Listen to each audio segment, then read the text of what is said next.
Are you looking for a faster video? Well, today it's a live stream, and I know you're probably looking for a really nice and tidy, edited down video, but I have ways for you to make it faster. You can click that little gear on the YouTube settings right there on the video and adjust the playback speed, make me sound like a chipmunk, and it'll go a lot faster. You can also look and see if there's timestamps for this project in the description, and if you're on a desktop, you can hover over the time bar at the bottom of the screen and see if it's chunked up into chapters, and then that way you can go directly to the step you're looking for.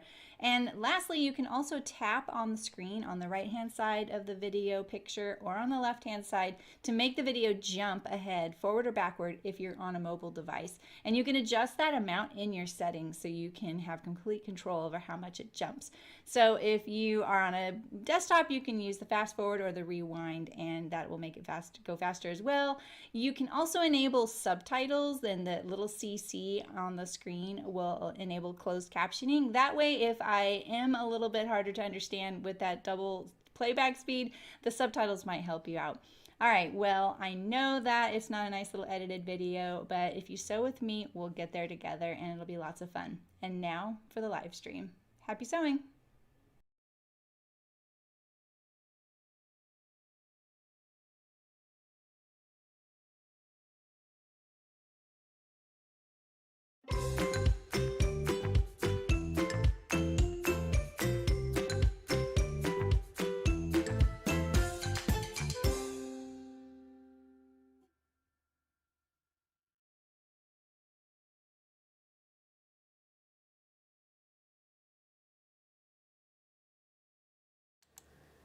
Hi, can you hear me? I'm still setting things up because I had to restart the computer a few times. All the cameras are a little bit funky. I thought I'd set a couple up so that it wouldn't be so much work when I got live. What is going on with my hair? I had to reinstall my microphone, which wasn't hard. I just didn't know that's what I needed to do. I didn't reinstall my speakers, so hopefully that doesn't make a difference. I just went the simple way. Could you hear that the video and the jingle at the beginning? Could you hear that? Yeah, good grief. Yeah. All right. Thanks for chilling and hanging out. Yes, you'll be able to do a recipe exchange on Many Networks. I don't know what you guys are talking about, but I can see you're all chatty. And thank you for entertaining yourselves. Okay, good. Thank you, Elizabeth. Oh, okay, great. Thank you, Jan. All right, cool. Yeah, so anytime there's an update on my computer, something goes haywire with the microphone or the video or both. This time, everything was, well, the cameras were totally fine, so I thought it was fine. And I thought, I actually almost pressed go live, and then I was like, wait, did I see the microphone move on the scene there? And it didn't, and I was like, oh no, there's the speaker. Oh man, I was ready to stream for so long. I really wish I would have looked at this sooner, so sorry about that. So sometimes Windows will say, oh, we've revoked permissions for all of that stuff because we care about your privacy. And then sometimes they just like, it all looks connected, all the permissions were there. I was disabling things that shouldn't have disabled, I was doing all kinds of crazy stuff. So Google was not helping me at all. So thanks for hanging tight, because I don't want to not finish this shirt with you. And I was like, well, I guess I could record it and upload it. No, I couldn't even do that because the microphone wasn't showing up. So I couldn't even have done that. So I had to figure it out. Even my backup microphone, nothing worked. I have to reinstall it and then it'll be fine. So anyway, thanks for hanging out. Happy Saturday. This is most likely the last stream of the new year. There's a chance you might see me again because that's still like, what, 13 days away. So I probably have time, but we'll see. No promises. So, because I think I would like to stream the Sandhill Sling pattern. So I might do that. you might see me as a surprise stream. And it might be next week. I have a lot of weird things happening next week, though, so we'll see. Like, I have a meeting, getting interviewed, and I got getting my eyes checked, stuff like that. All right. You didn't miss anything, Sydney. I am just now getting started. I know, I know. That was the thing, Libby. I'm like, gosh dang it, now I'm hungry. Now I have to go to the bathroom again. Like, come on, man. Oh, you are flattering me, Terry. You totally can go that long. I'll probably be doing like an end of the year recap. It'll probably be different this time. I probably won't do a thumbnail of every single stream, or not stream, project. I feel like that's not that interesting, you know? So, I've been trying to think of really interesting things to recap about, like, not just, this is my favorite thing, this was my least favorite thing, you know, like, I want some really interesting things we actually are interested in listening to about the year in sewing for us. So I'm trying to think of, if you have any suggestions, I'm up for it. I've done my, like, list of, these are all the projects I made. I actually thought I made a lot fewer things this year. I uploaded and streamed more than I have any year, and that kind of surprised me because I was down for like a month while I moved. And yeah, I just feel like that contributes a lot. And I had quite a few times where I was like, oh, I'm only going to stream like once this week. But I still uploaded a lot more this year. That's probably what kind of tilted it the other way. And I actually did make my list. Like, I was like, these are my favorite things I made. These are the things I would definitely make again. These were my most satisfying makes. And then in my disappointed category, I actually wasn't disappointed. And I think that's disappointing for people when I'm not disappointed in something. I would love to do that, Delwyn. I would love to do that. But you know what? I don't have a list of all of the things like that. And combing through all my video, what I really need is to start like bookmarking, because I have a way to do that now that I watch in the control room. You know, I could, you know, mods can do it too. I think you can clip it or bookmark it, and then I can go back and find it again. So the one I found most challenging, which one did I find most challenging? I was pretty stumped on that Mercer top on the armhole. And then I was about to say my Kelly Anorak, but actually wasn't that stumped on that. That was actually pretty good. I don't know, what was my my most challenging? I'll think about it. Yeah, you guys loved the drama. We need to start bookmarking that. Let's see, what does this little button do? Let me see. This right here up here adds a stream marker. So I could do that. And then I can create a highlight video. I can insert an ad. How would I do that? Oh, like I could, oh, sorry. I think this is going to be a problem. Here's my hair. I think I can actually press this button and you guys would get a YouTube ad. I mean, there's some YouTube abs on there, right? All right, let's get sewing. We're almost done. Oh man, I'm gonna place a stream marker here just so I can see what it looks like. Markers appear in the video editor after your stream ends. Very interesting. Okay, we're learning. It's only been, what, 3.5 years? Okay, so we're making the Jensen shirt. If you're new here, I'm really sorry I had some technical difficulties. Sometimes it happens with the computer updates, and I'm usually pretty good at detecting them, but I didn't. My name is Saremy. Usually I stream 3 days a week. Sometimes I don't. And no, you didn't miss anything, Suzanne. I'm just getting going. Inserting will give you a chance for a break. That's so true, Barbara, but forcing you to watch an ad? I don't know about that. So,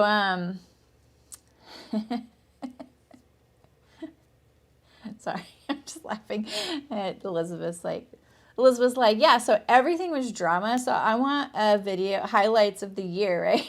I'm just teasing. Anyway, so I'm making the Jensen shirt. It's a men's shirt by Wardrobe by Me. She said that the Anna is also the exact same sewing steps. And so you can use this video for that. This is part 2. I had a cutting part 1 and then the sewing part 1. There is a code right, oh my gosh, where is this? Right here. It's updated. So there's a space between Jensen and 10. That's how the code was written in. So if you're interested, there's 10% off for the pattern, either of those 2 patterns. Yeah, you guys. All right, how about this? I will make you a deal. I will happily make blooper or drama reels if you guys tell me when to mark it. Like, so if you mark in the video like something I could see if I was rewatching the video and I had to rewatch the chat, you need to put like drama, drama, drama, drama in all caps or something like that, because watching myself 3 or 4 hours of myself from a past video, like none of us want to do that. So you have to help me out, or I'm pretty sure mods can put a stream marker. Can you guys do that? I'm just curious. I'm not gonna make you guys do this. You guys do this for free. I'm just kind of curious. Is that possible? Because maybe I could offer incentives to mods to help me keep track of that. I know I would love a sewing drama intro to my stream. I think that'd be funny. All right, so far what we've done is the collar and collar stand. And my fabric, I'm gonna apologize, the fabric is really terrible for the camera. It's gorgeous in person. You can see that there's it's a twill weave. So this little weave kind of fights with the camera. It's kind of typical. It's a 90% cotton, 10% yak wool. And it is the fluffiest, gushiest stuff, but it's not thick. Like it's amazing. So I'm putting the fuzzier side, which is like kind of a darker blue, towards the body. Oh gosh, Sydney, I was wrapping gifts the other night and it made me so cranky because I don't really have a good spot to do it. So I was doing it on an ironing board and the corner of a desk, and I can't do anything on the ground because Loki is just like, I'm going to walk all over all of this stuff. Oh man. Yeah, it looks like a little bookmark like this, and it like squared off at the top, you know? Like a ribbon. It looks like a little ribbon for me. And it's at the top for me, but I'm not sure what it looks like as a mod. I think you can only moderate comments. Good to know. Okay. All right, so we have our sleeves here. So today in part 2, I'm going to be doing the shirt sleeve placket. So I'm going to be doing the tailored style shirt sleeve placket, just so you have that information if you want to sew yours like that. It's really not that hard. It's just a few extra steps and it looks really nice. We're going to be attaching the sleeves and doing side seams. Now, I'm only going to be using the serger today to do the armhole and the underarm seam, the side seam. Usually I do like doing French seams or flat felled seams, but there's only 3/8 inch seam allowance on this, and I didn't think I had to add. I planned on it and I forgot. If you're going to do that, and if you haven't cut it out yet, what I would recommend, the easiest thing for you to do is add 1/4 inch, so 5/8 inch total seam allowance on the armhole of the garment and the side seam of the front and the back, and same with the cap of the sleeve and the underarm of the sleeve here, not so much the cuff, so all sides here except for the bottom. That is a little more than you'll need for all of it, but you'll be fine, and you can just trim it off one edge. So Malin, you're my hero. Okay, so I have these set out and for the right and left sleeve, and you can see my pins on this one are in the shape of an L for left, and they are wrong side up. So if you want to get your pieces ready, this is what I do sometimes, mainly because I'm streaming, and so I need this to be as minimal clunkiness as possible.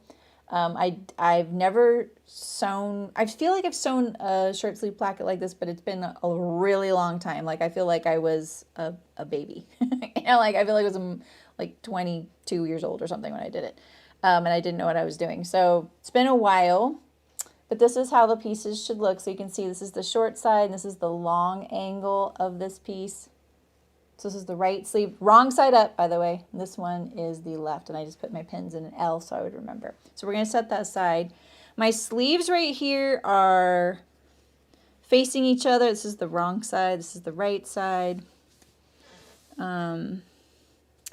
This is the front of my sleeve, so I'm going to move it like this because this would be my left sleeve and this would be my right sleeve, right? Okay, we're going to leave it like this. So this is my front. And then on the back here, let's put one more. I have a pin just where the top of the slit is. So all I've done is notch for the pleat right here. And I just put a little clip right here where the slit is. For this style, you can actually slit it first. On my other video where I've done a tailored sleeve placket or column style or whatever you want to call it, you don't slit that first. I'm actually going to slit mine after I sew the box. I think it's just safer. That's just me.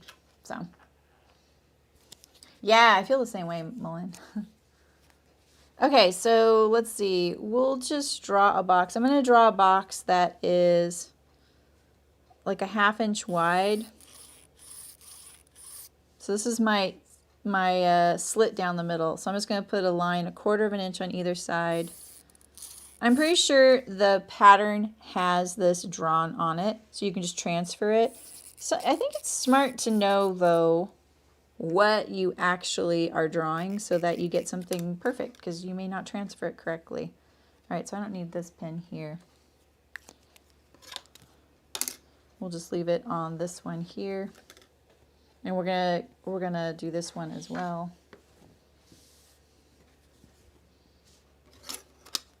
This one, the steps are a little different than, that does not look like it's straight up and down. Look at how far over that looks. Like, it doesn't look crooked here.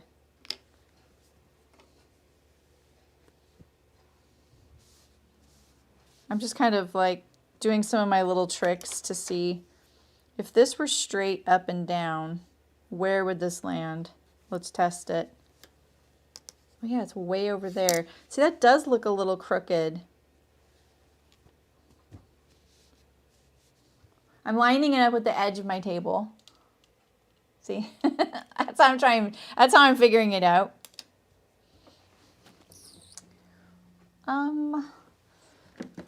I have the Fairfield one right here. I could use it. I sort of want to you want it perpendicular. Okay, let's trust this one here. I think my other one is a little bit off. We'll redraw it.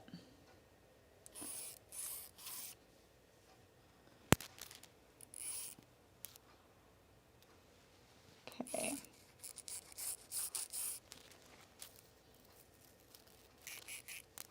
All right. Put that pin straight in. Oh yeah, look at that. It does look pretty crooked. Always good to double check. You don't really want to feel your placket. I just made a Fairfield yesterday, and there was so much sewing drama with it. I was kind of disappointed. It was not a pleasurable experience. It turned out really nice, though, thankfully.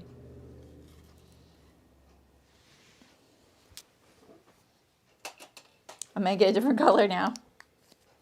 We already have a bot? Wow. I don't think I've ever done that to you, Rachel. It just occurred to me today. I'm not that clever, you know? Let's get rid of all this. Look at that. That looks like it's at an angle. Why am I doubting this so much? It's just really... These little diagonal lines, which you guys can't see, are really throwing me off. I've just got to trust my markings. Okay. I got to make that dark. The gray doesn't show up at all. Just gets lost.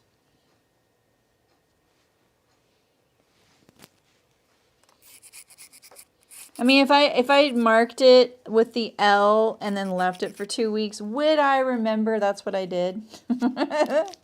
You know? Who knows? Zap.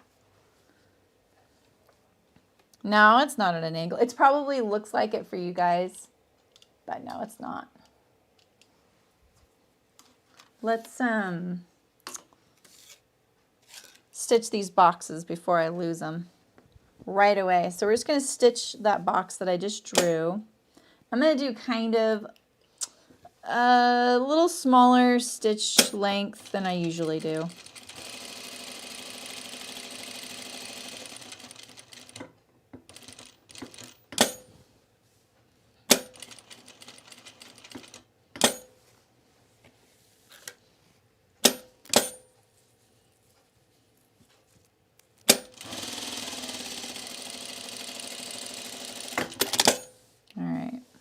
Do this one.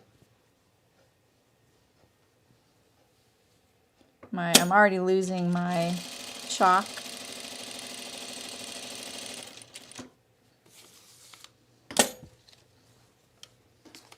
Too many pattern pieces on the table. It looks a little wiggly right there. So let's straighten it out a little bit. I don't need to take it out.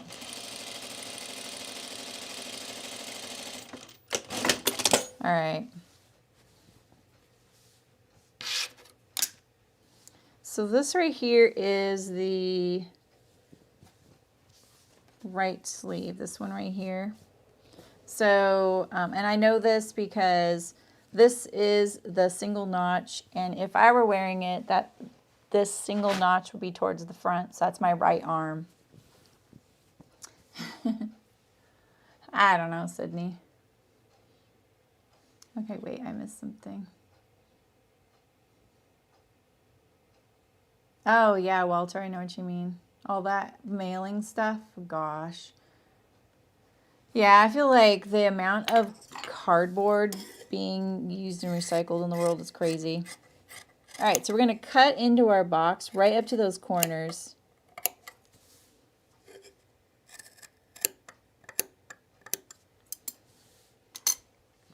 And then I'm pretty sure this little triangle gets pressed towards the right side. All right, so we're going to start this from the wrong side. And we're going to iron these pieces here, especially this one. We're going to iron this down 1/4 of an inch here, 1/4 of an inch here, and 1/4 of an inch here. I'm not going to iron this one, but you can do one long side of this as well. Yeah, that's true. Historic mailware. He'll get a letter tracing American history. Oh. Oh, that's so interesting, Rachel. Hey, Nancy, how's it going? And hello to everybody. I haven't said hi to any of you guys. Thanks for coming. Okay, let's go iron. I'm going to iron both. My iron's probably cold now, too. Nancy knows to show up at the right time when nothing has happened yet.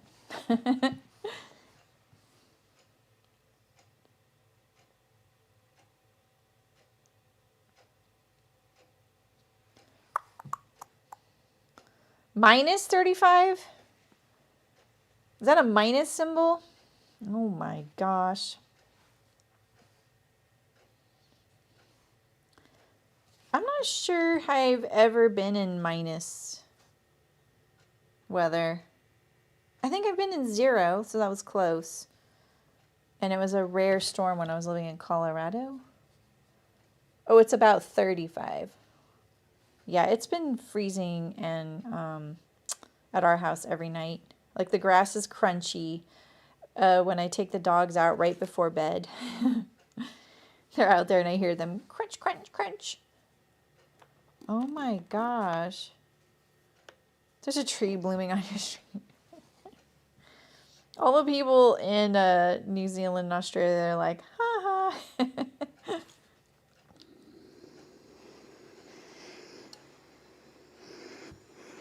That is a little steamy and hot. All right, so we're doing these 3 edges here. And you can do 1 long edge here as well. And then we'll take apart our L.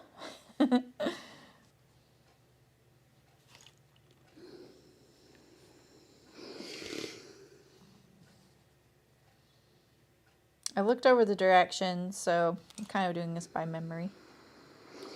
The Wardrobe by Me does have how-to videos though, and if you're ever just wanting some sewing ASMR, there's no talking.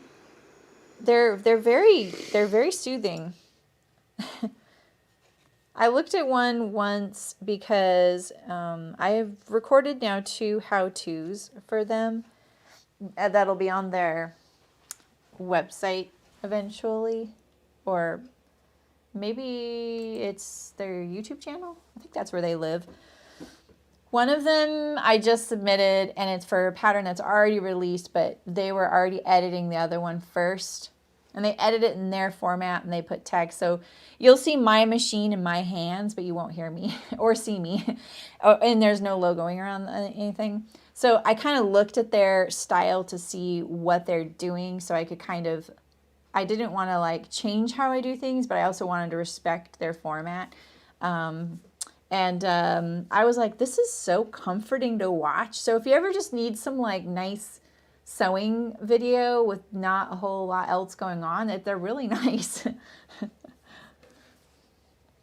All right, so let's see here. So I think like these kinds of things always gave me a lot of anxiety to sew.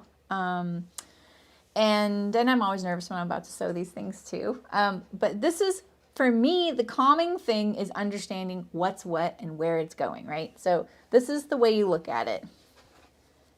The narrow part is always the back of the sleeve.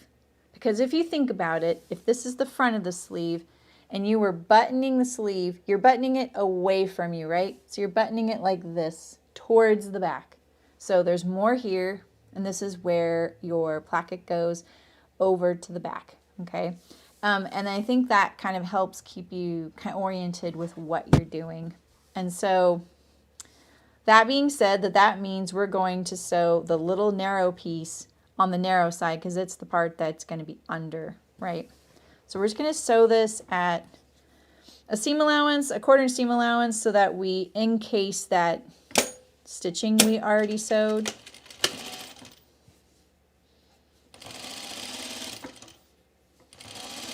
Oh my gosh, this fabric's so fuzzy. If you don't quite get that stitching covered up, don't worry too much, because when we pull this to the right side, we have another opportunity to cover it up, because we're going to fold this over and cover it up, right? All right. So I'm just going to leave that there for now, and we're going to do the same thing on this piece here. I thought that this one was, the long side went here. This isn't right. I'm pretty sure this isn't right. Did I do that wrong? I don't want to do it wrong. Oh, interesting, Lindsay. You guys who care less about the sewing, you're just here to chat. What's the right? Oh, I ironed the wrong edge. That's what it is. I ironed the wrong edge. Okay, I knew I had the right placket. You're supposed to iron this long edge. Sorry about that. Let's go do that real quick.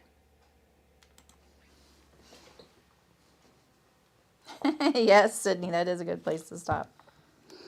Sorry about that. It's this long side. I even traced it in my head so that I would remember, and I still forgot. I don't do a lot of pre-ironing, so sometimes this gets kind of confusing for me. I like to just kind of do it as I go. But this might help us keep track too. All right, so we're doing the long edge and then the two top edges.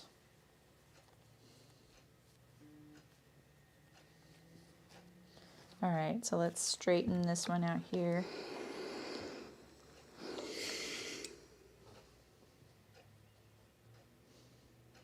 You probably didn't know it consciously, Walter, but you do. I mean, you wear button downs, right? It's just one of those things, like, we don't really know that, right? But then when we look at it, we're like, oh, okay, you know?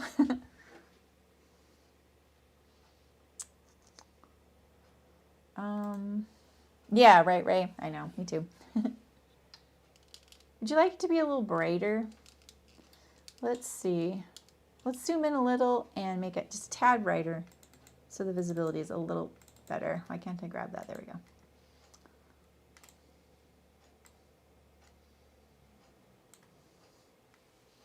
If I make it too bright, it might start doing something weird. I'm going to sharpen it just a tiny bit.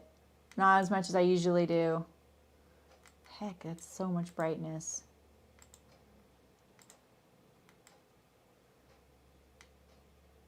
So I'm sorry about the diagonal lines. I did not think this fabric was going to play mean with my cameras. Right, Nancy, exactly. Oh, Elizabeth, exactly. All right, so same thing. We're going to sew this one, same thing. And you get another opportunity on this side too to kind of cover up that stitching line. So just try and cover it, but we are going to cover it up with this folded edge over here.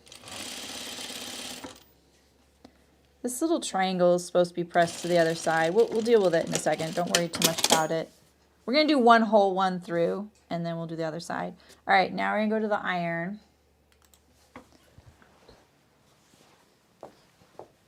And we're going to pull these to the right side, okay? Just like this.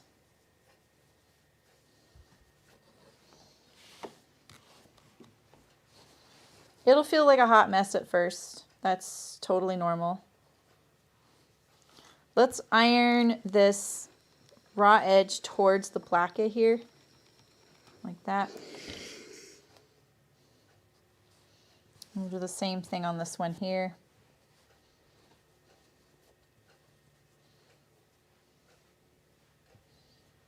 It's fiddly. My flannel is, like I say, it's pretty fluffy. So I'm really having to be like, yo, I want you to lay a little flatter. All right, so now we're going to,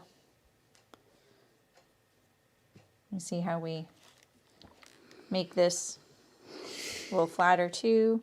That little triangle is pressed up. And now we're going to fold this edge over and we're going to bind this edge. No, so I wouldn't normally iron this first, but let's just do it so we can see what's going to happen. That way it just makes more sense.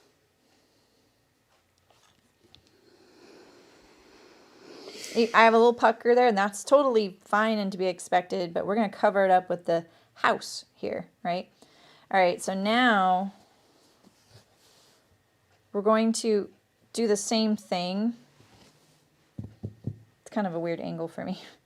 This little folded edge is just going to cover up that seam that we've stitched a couple times. What is the right angle here? Maybe this? So again, you can not iron this first, or you can iron it first.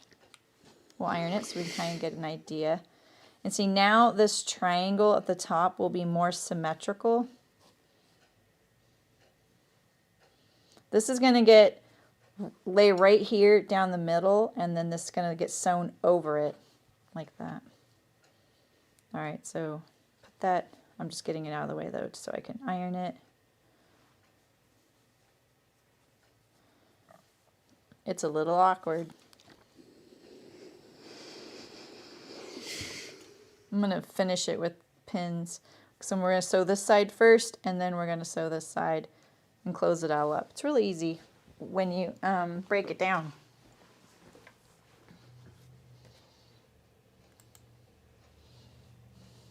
Yeah, Rachel. Yeah, it does not like it. It's just too fine of a line for the camera to grab that far away. Yeah, exactly. Okay, so let's see. We're going to finish this long straight edge first. Got my awl here. And I really don't like this back tack stitching, so I'm just going to kind of pull it out. It's like it got sucked into the seam here. Something my machine loves to do. And I don't love that it does it.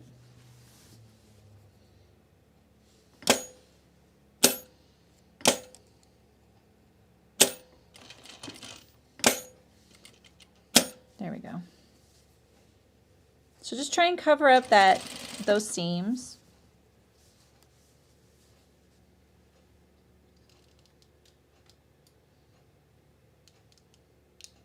Is that too close?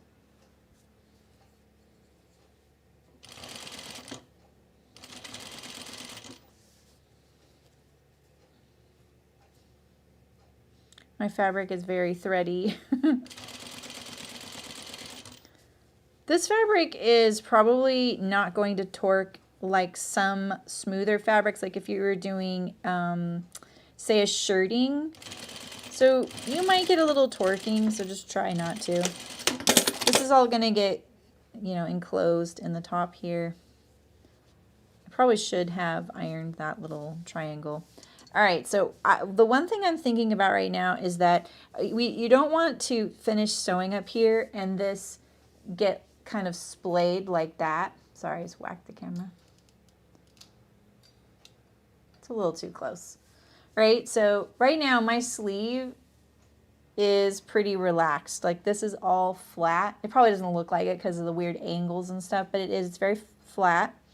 And so that's the one thing you want to think about, is getting this kind of to be in its natural position, because you want this to cover it up like that. And so when we do the Fairfield, we actually usually pin this closed like this, and it does help. So I'm just going to put like one little pin to pin it closed here like that. All right, and then down here we're going to, same thing, we're going to stitch this closed, and we're going to stitch our little house here. I kind of want to trim this right here. It's just kind of bulky, You don't have to, but I'm going to trim a little bit. And we're going to worry about this little thing flipping to the outside, so we'll probably tuck it in like this. Pull it in like this when we go to sew it. You can try and fold it so that it's in there, but that gets a little tricky to hold, Our hands can only do so much. All right, so we're going to stitch this down. I feel like I'm kind of far away from my stitch line, but I like the way this is laying, so I'm going to leave it.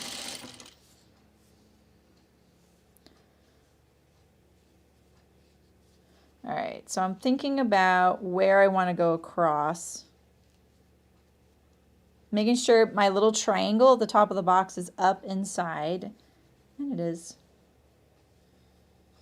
But where can I go across at? Like right here. I want to go across right here.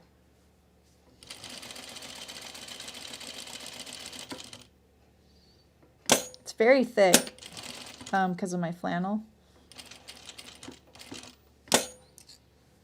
Tuck that little tail in there. Can you see that? I'm at the top of that triangle.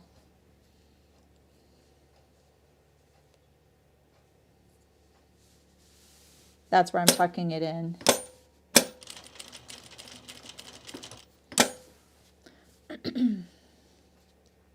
Try not to pull anything, get it distorted. You want it to be straight. Go down this edge here, and then we'll go across where that pin was. Let's see how I did with where I went across before I do any like cute tacking. That's not too bad. So let's see what we're looking at back here. So see, this was our little bound edge and it's tucked up. Can you see this little fold? So this little fold right here is that triangle poked up into, it could be even poked a little better right there. See that? That's actually my stitch line right there. So we're going to stitch across again. So if I was to, like maybe 1/8 of an inch higher, I'd probably definitely catch that triangle better.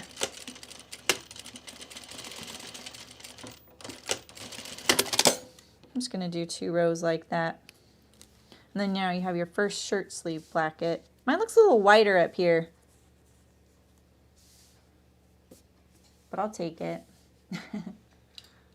For my first one, you know. We're so zoomed in, sorry. And so when it's relaxed, you know, this is straight down and it's so zoomed in, you can't really tell. There you go. Right? Oh, Nancy. Which part do you mean symmetrical, Rachel? I mean, you're trying to get this right here parallel. I would say parallel, not symmetrical. But yeah, because you don't want it to be splaying. You want it to close. Let's do our other one.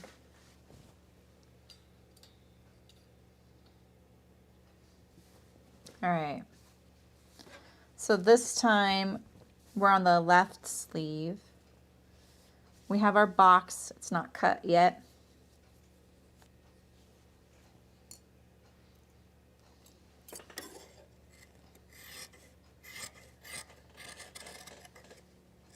You really want to get into that corner too. Don't fret about this as much as you would say like a welt pocket, because this top gets enclosed in the top of your shirt sleeve placket. I like trying to give you some things like not to worry about, you know, because I think there's plenty of stuff to worry about, you know. Yes, exactly, Terry. I think it's just the roof of the house. Well, mine's not that symmetrical, but it should be.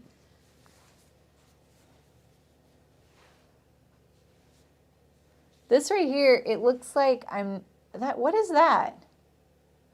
That looks bad on camera and in person. You know, I think it's just, that's so weird. It's such an optical illusion. It's like there's a stitch right here, but there's not. That's so weird. Yeah, it should be fairly symmetrical. Hopefully the pattern was drafted so that it would be, right? I mean, sometimes they aren't. All right.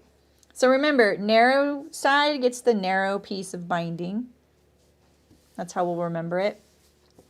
Let's press our triangle up. I didn't press with the iron. I think that's a good idea to do that. Is the wet, yeah, that's what I think, Walter. I think like that, it's probably like maybe the stitch pulled a thread and it made it go. I think that's what it is. Yeah, it's just a matter of doing a bunch. And for me, I have to break it down into like what I said, like what's happening and where is this going. And then that way, once I know what I'm looking for, that just helps me personally. I mean, I can go all the way up here, I might as well, right? All right, and then this one, same thing. I think this one in some ways is easier than the other style that I've done so much. But certainly if you have sewn the Fairfield and that placket works for you and you know it, you can put it on this shirt. You know what I mean? Yeah, right, Walter. Yeah, exactly. Oh yeah, Rachel, like yeah, that's how I have the Fairfield right here because that's what I've been sewing for my brother, like this. Try and make it darker, like that. Yeah, yeah. Have you watched my video on this? Because this is the key with this pattern. The key is adding 1/8 of an inch along this long edge. See, there's the cut line. Oh, I'm sorry, it's so dark. See that long line next to my finger? I added the 1/8 of an inch there, and it helps so much on this pattern piece. That's my tip in that video. Yeah, it helps, I think, just to know, you know, what you're trying to do, you know? Like, I just don't like it when steps aren't titled. Sometimes they're not titled, and they're also not, you know what? I did not want to sew all the way up there. I knew that. I just said, yeah, we can go all the way up. No, you don't want to go all the way up. You need to stop at the top of your box. Logic, Saremy.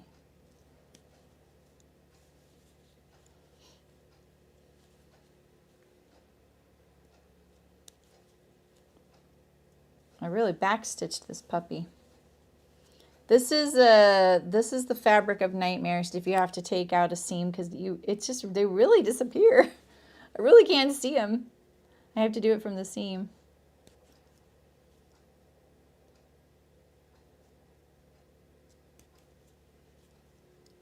Okay. We want to get all the way down there. Oh man. I did a really long back tack. Okay, there we go. All right, we're going to stop at the top of the box. If we wanted to flip to the other side, we have to stop at the top of the box. Pull that triangle up. I feel like this one is a little high too. This one right here. Maybe I should raise the box up. That's easy enough to do. Well, is it though? Let's take out a few of these stitches too.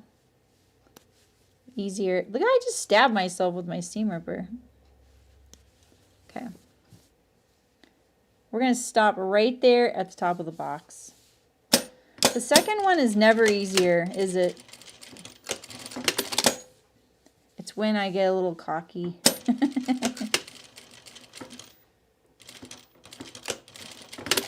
All right. Okay. Oh, nice. Oh, okay, Rachel. Oh, you just bought that template, Aisha? Yeah, how do you like it? Am I going to bleed? That would really annoy me. Okay. Nice, Walter. Cut that Fairfield out. I just sewed one yesterday for my brother, and I have one more to sew for him. It turned out really nice. It's on my dress form right now.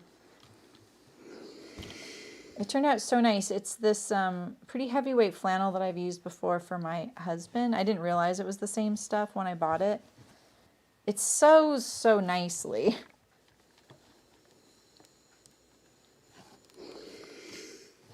All right, so flip these pieces to the right side, remember? Probably have a little bit of drama at the top here. Let's see. There's that little triangle. All right, and so this side, we're just binding it basically, right? No problem. We know how to do that in our sleep. Well, kinda.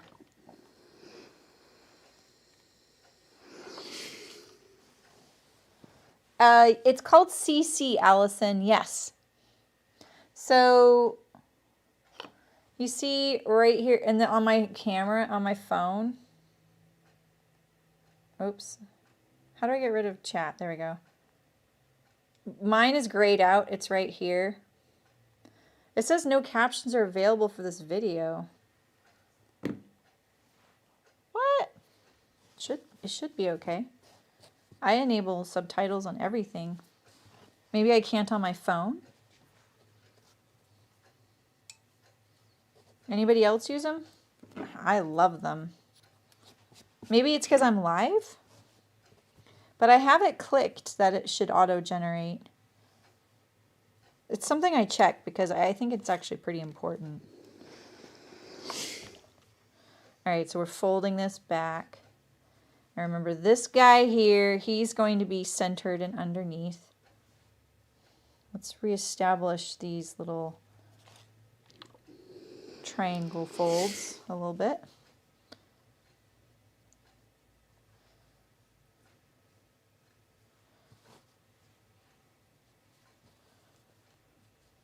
It's so chonky. Okay. So I kind of like make sure it's staying parallel a little bit better this time.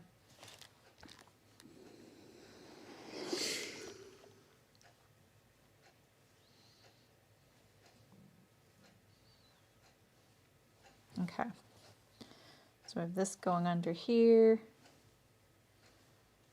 This one. I'm just kind of checking things out. Like, I like looking how things are working. Like this right here.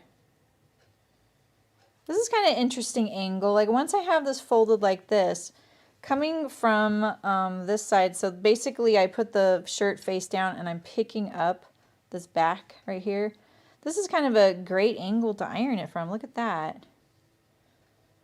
So this might help the symmetry issue, Rachel. That's what I'm thinking. I love this. Look at that.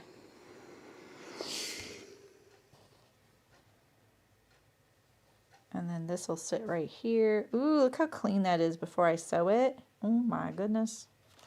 Why can't it stay like that? Look at that. That looks really nice. And then sewing ruins it. I'm just teasing. It's grayed out for me too. Let's see if I can adjust that. Edit? No. What is this? Expand menu. I don't know. Well, that's weird.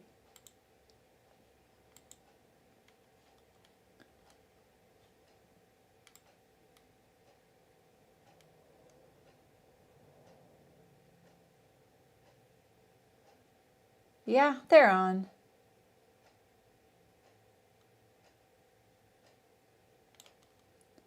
They're on. They're probably not generated. It's too soon.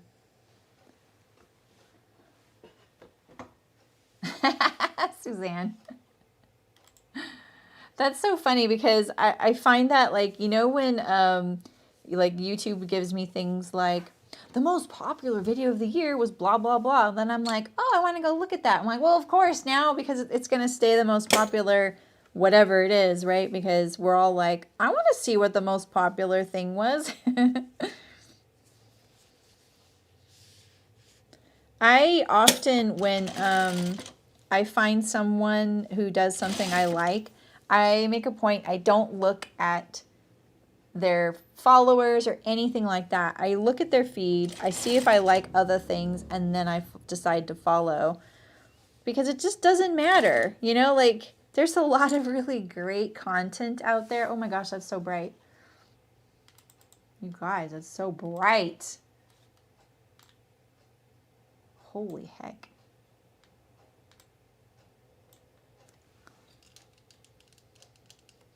Yeah, there's a lot of good content being made out there by good people. Okay, this time I can go all the way up and stitch it down if I want, you know, that's where I want to do that. All right, now we're going to do this side here. And like I said, I do like to kind of pin this closed so I make sure that when I get up here, it stays nice and straight.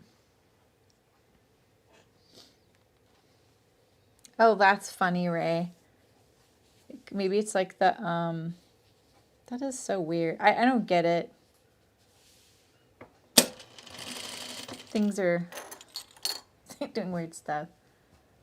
No, Walter, it's sometimes because I've definitely watched my subtitles while I'm live to see what words pop up for certain things because I'm kind of curious.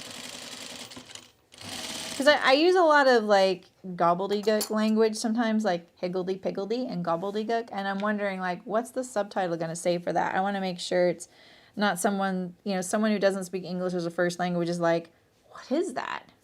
You know? Yeah, that's what I thought, Irina. Yeah, the live captions, it's added at the end of October. It's almost over. Exactly. I was thinking about that too.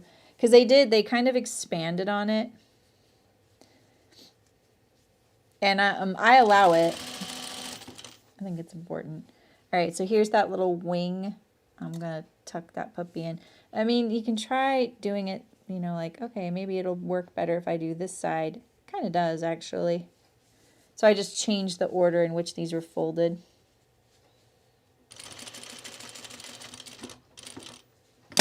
All right, I'm going to go up to the top of the house.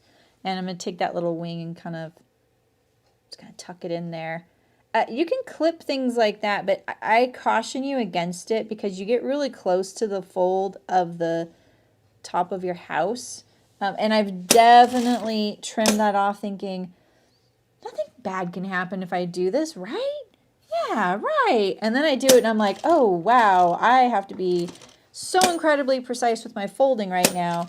And there's not much being folded back that it ends up causing a whole other problem. So I don't quite recommend it.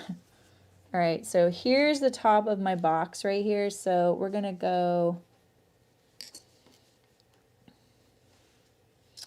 right here.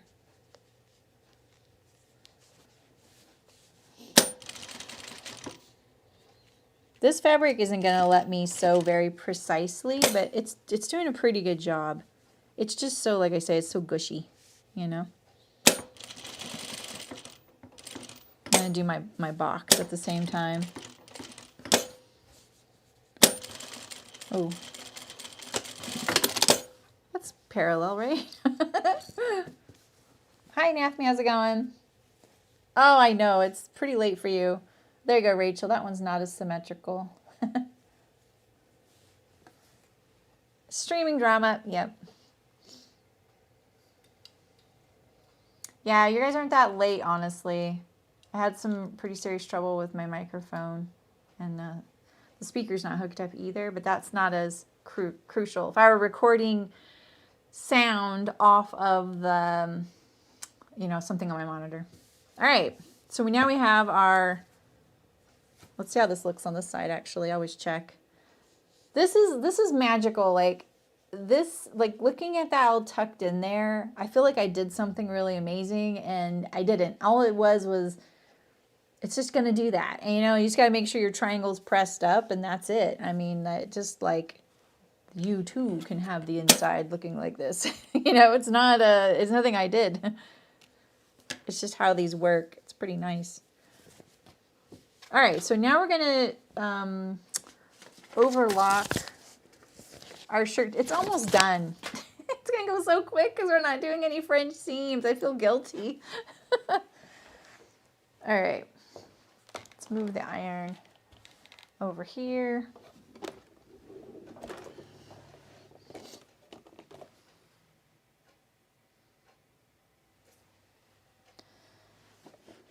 So, like I said, this shirt has a 3/8 inch seam allowance. So I'm going to overlock. When was the last time we saw this, you know? I'm going to set my sleeves in because I live dangerously like that. All right, so we're going to do our underarm and our side seams first. Come here, you.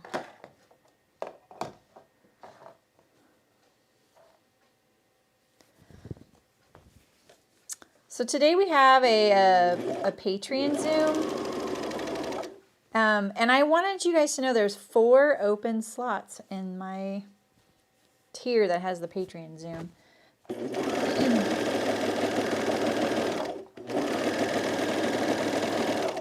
It's pretty fun. And today it's going to be lots of people. It's going to be it's going to be like a little holiday party. Don't worry, it's not that many people. All right. Let's put your sleeves right sides together. We're going to do our underarms. And so one of my tricks is that I really like to serge on the front of the seam. So like this was the back of my sleeve. This is the front of my sleeve. So I'm going to put my serging with the front facing up. This just helps me kind of keep track of what's the front and what's the back when I'm kind of on, you know, in my garments inside out and I'm looking at it in a weird angle. I tell you all this, and I did do this yesterday on my brother's, and I still sewed the wrong sleeve to the wrong armhole. It took me 10 times longer to remove it with all the serging.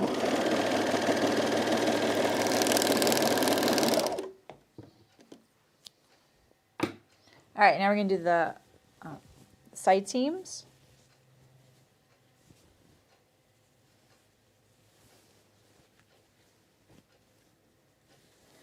What do you mean, Suzanne? I mean, I didn't change the pattern. This is a dropped shoulder set-in sleeve. So that means that the armhole seam is gonna, you know, like the shoulder is pretty wide here. So I would imagine the shoulder line's really right about here. A lot of shirt styles like this and t-shirts have a dropped shoulder, so they extend it off of the cap. What I'm doing it's not that I'm doing anything different, it's that usually I do flat felled seams. Look at this thread. It's like not even in the tension disc and it's still sewing fine. That makes you question everything.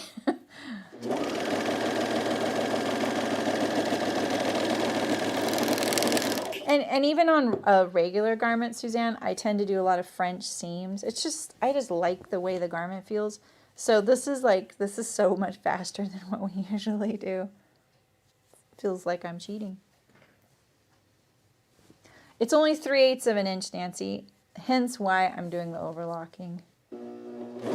But you only need to do it on the underarm and the armhole. That is it. Because all the rest of the seams are enclosed in the yoke. Or they're, you know, it's like a placket or a cuff. So it wouldn't have that. Getting all these threads. This is very satisfying to serge off. Am I right?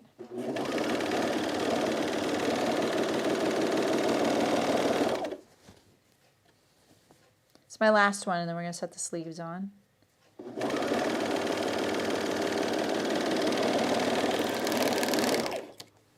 Now, mostly these kinds of sleeves don't have ease, so they're pretty easy to do. All right, so this is the front. We're going to turn our sleeves right side out.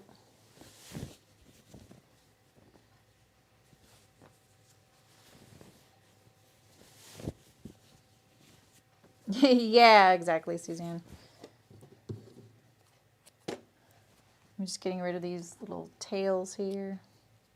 All right, so this one is my front, right? It's this one here. So that's the front of my shirt. It's inside out. Here's my sleeve. It's right side out, and that's the front. Front to front. And I put it in there. And I'm just going to kind of take a gander if it looks like there's any easing. And I just go like this, kind of, can I do that without easing? I think I can. Sewing drama incoming. All right, so I'm going to press my seam allowance of my sleeve towards the front of the shirt. I'm actually kind of considering not doing that because this isn't too thick. Maybe I will leave them both the same way. I never do that. Usually I offset them for the thickness. So if yours is pretty thick, put your underarm of your sleeve towards the front like this, and then your underarm of your side seam of your shirt towards the back. And then it also helps keep this seam lined up perfectly because you can kind of push them together. They kind of lock together like that. That is one good advantage. And so I'm going to start just kind of behind that so I can kind of get going by the time I get to the side seam. I'm going to get it going. I don't need to ease under in the underarm. We only ease at all at the top.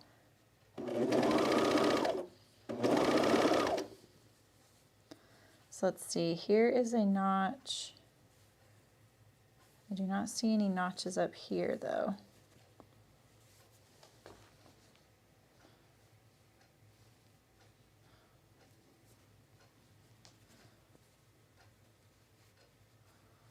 I'm going to kind of guess where that notch is supposed to go.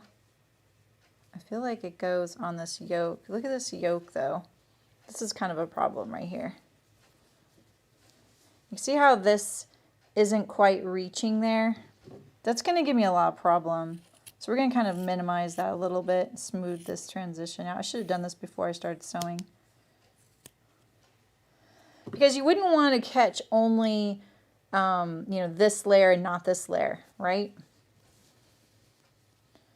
I wish I knew where this was supposed to go. You know? Did I really forget a notch? I probably did. Knowing me, I probably did. Hi, Derek. How's it going?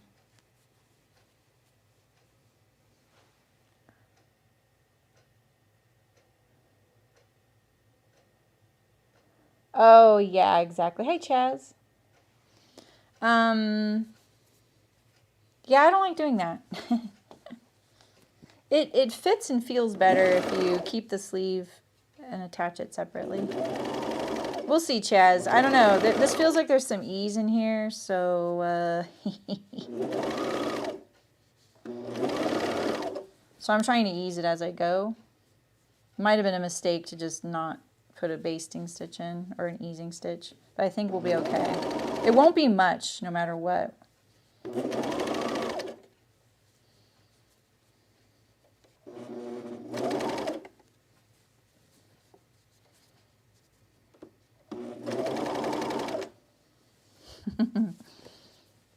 I got it.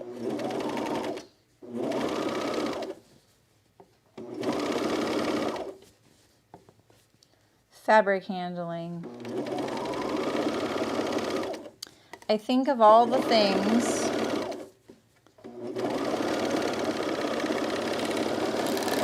that I've gotten good at with sewing, that's the number one thing that just does the best, you know, is the fabric handling.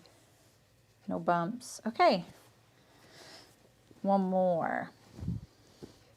You could totally put an easing stitch in this, and then I have a set-in sleeve tutorial that's really popular and helpful. And I have one for doing French seams for a set-in sleeve as well. So if you ever have trouble with that, check it out because I have a little method that always works. All right, again, I'm going to put the sleeve seam towards the front and then the side seam towards the back. I just got to remember that I did that when I go to put my cuff on because, I wouldn't want that seam to be twisted, right? All right, so we're just going to get our sewing legs under us for a little bit here. We don't ease down here. Don't cheat and try and ease in this easy area. It's so tempting. All right, now we're getting to the hard part, but I need this sleeve to be a little further into my shirt. There we go. A little flatter. So many butts. That's awesome, Aisha. It's such a huge thing. It's a shame more pattern companies don't draft patterns with set-in sleeves. But that's all I'll say about that.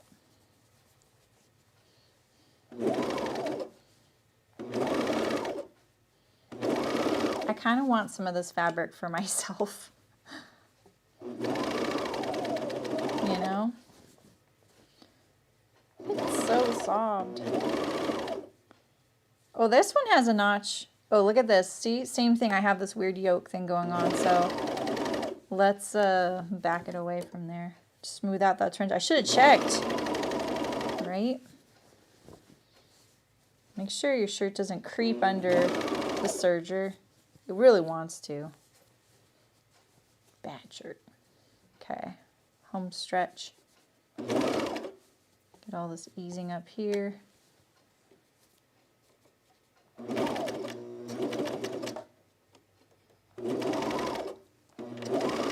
I trimmed a little too much off right there. I was thinking about that yoke. Then when you come to your beginning here, try and run along for like an inch along your serger stitches, but don't nick them with the blade. You can drop the blade on my machine. I always have to be reminded of that. All right, and then I didn't leave much of myself for my tail, but I'm going to turn it in there. All right, let's put the cuffs on. Fun stuff.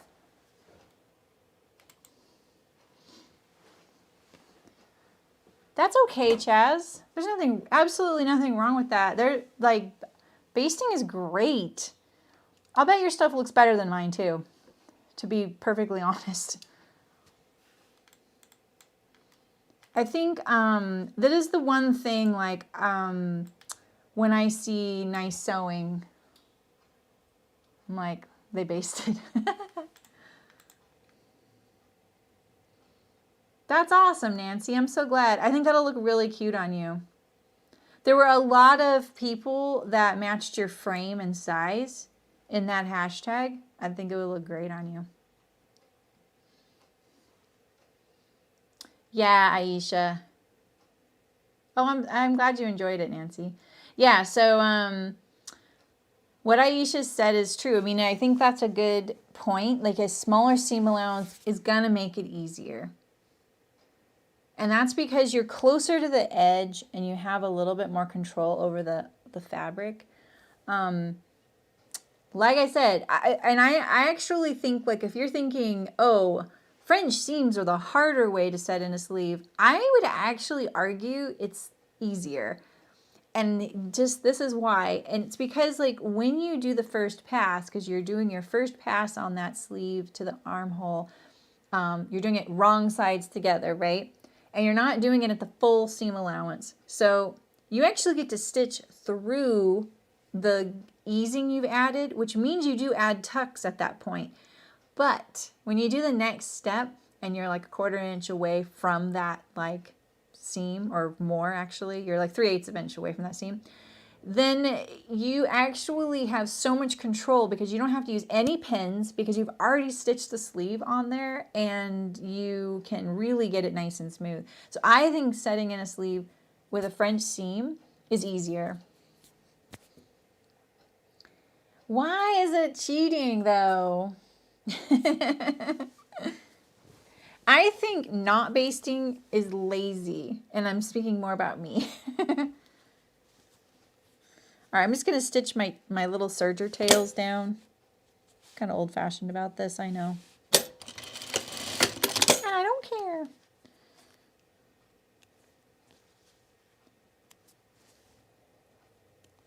That looks nice. Like when it just gets lost in this kind, like this, between this fabric and this thread color, everything looks really good because you can't see any details. My hair was sewn into that. Good thing this one's for my husband. But see, like this whole white edge, it's not the most becoming. And it's just because the, like, yeah, it's like the warp or the weft, one or the other, is the other color. Makes it look like my blade's kind of dull. If you've had a dull serger blade, you know exactly what I mean. You hate to see that. You're like, oh. Okay. All right, so now we're going to put the cuffs on.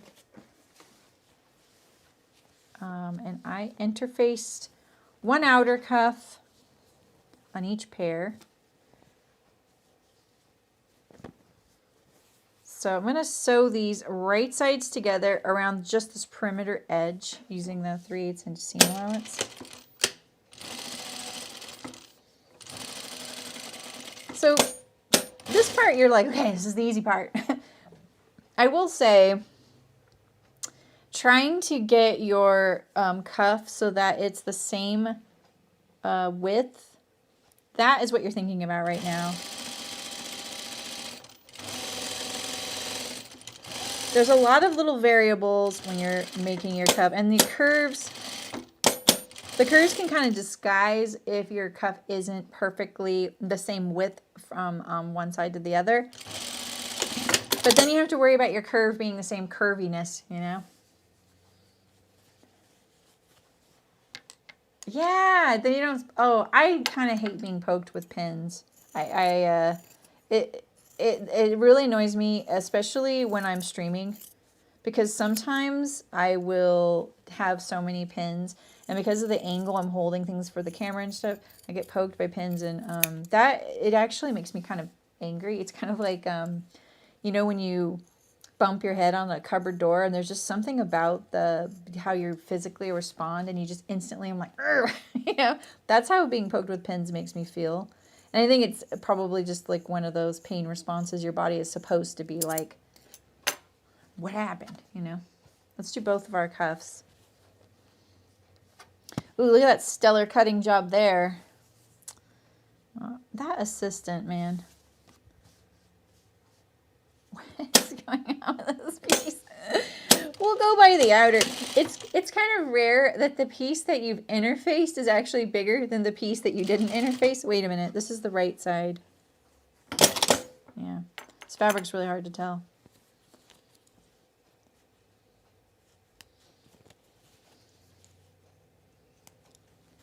Okay. I have one more shirt to sew after this one.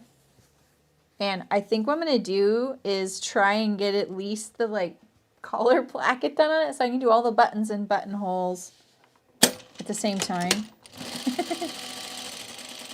Even if I don't finish the shirt.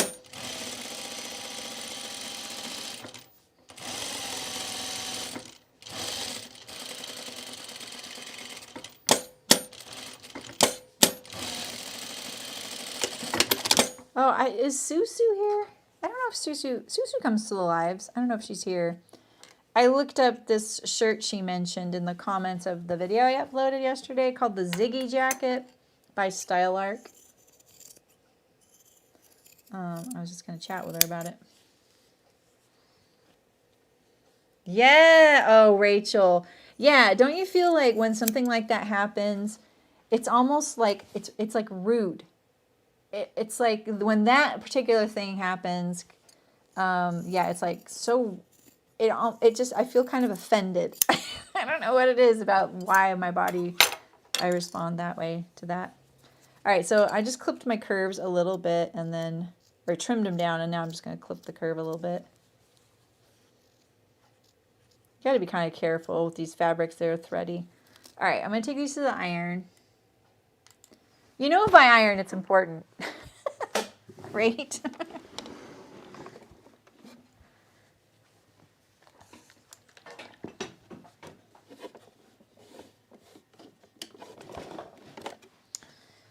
So I find if I set my cuffs up pretty perfectly, it is getting easier. So I'm just going to press this seam. It doesn't matter which way you really press it right now. We're just going to press it nice and flat. My iron's not that hot.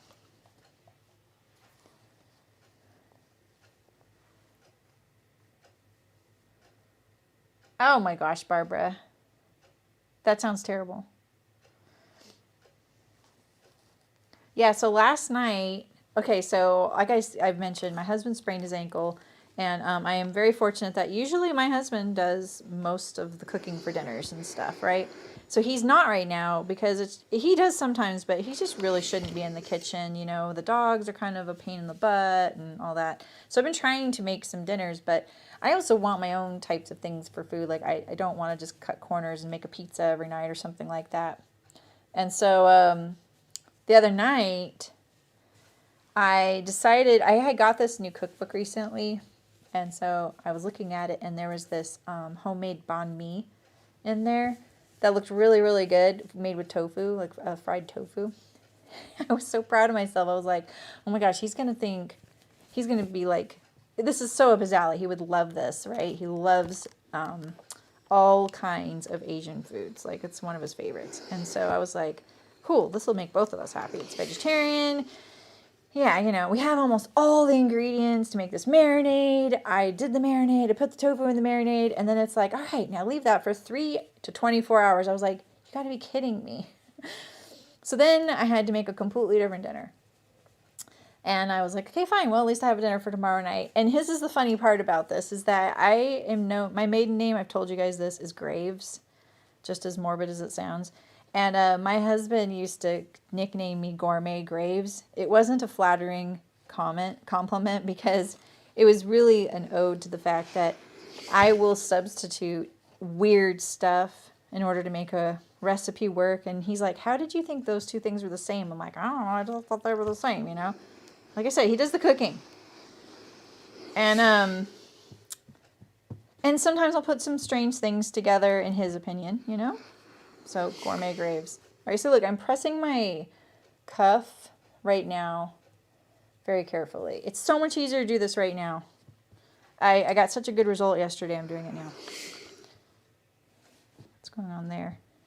So, one of the things she said in this recipe is that the one thing she's learned from another cookbook author or chef is that using kind of a plain roll, it's a sandwich, a banh mi is a sandwich, is key. Like, don't use some fancy French baguette or something like that. You want something that's kind of slightly sweet and kind of everyday-ish. Common is the word, common. Okay, so I know you guys are going to, I know Terry's going to laugh right now if she's still here. So I was like, oh my gosh, we have one hot dog bun and one hamburger bun left. I'm going to use those. And so last night I got to throw it all together. It was so fast. You even like pickle your own onions and carrots for it. We already have pickled carrots and we already have pickled onions. My husband had made pickled red onions, and the pickled carrots are for like martinis, but it was the same kind of thing. So I was like, this is awesome. I go to put the tofu out of the bag, it's in the marinade, into the pan to fry it, and the bag goes blump, and all this marinade poured down the front of my pants on the floor, on top of Loki and my shoes. So I had to stop everything, clean all that up. I was just like, this is why I don't cook. I'm just so, you know, I'm such a klutz. And then I went to fry the tofu, and all this oil went everywhere. But the dinner was really, really good. And I was really proud of it, and it was super, super fast because I had marinated tofu the day before. Hey, Susu, you're here. Did you hear me ask if you were here earlier?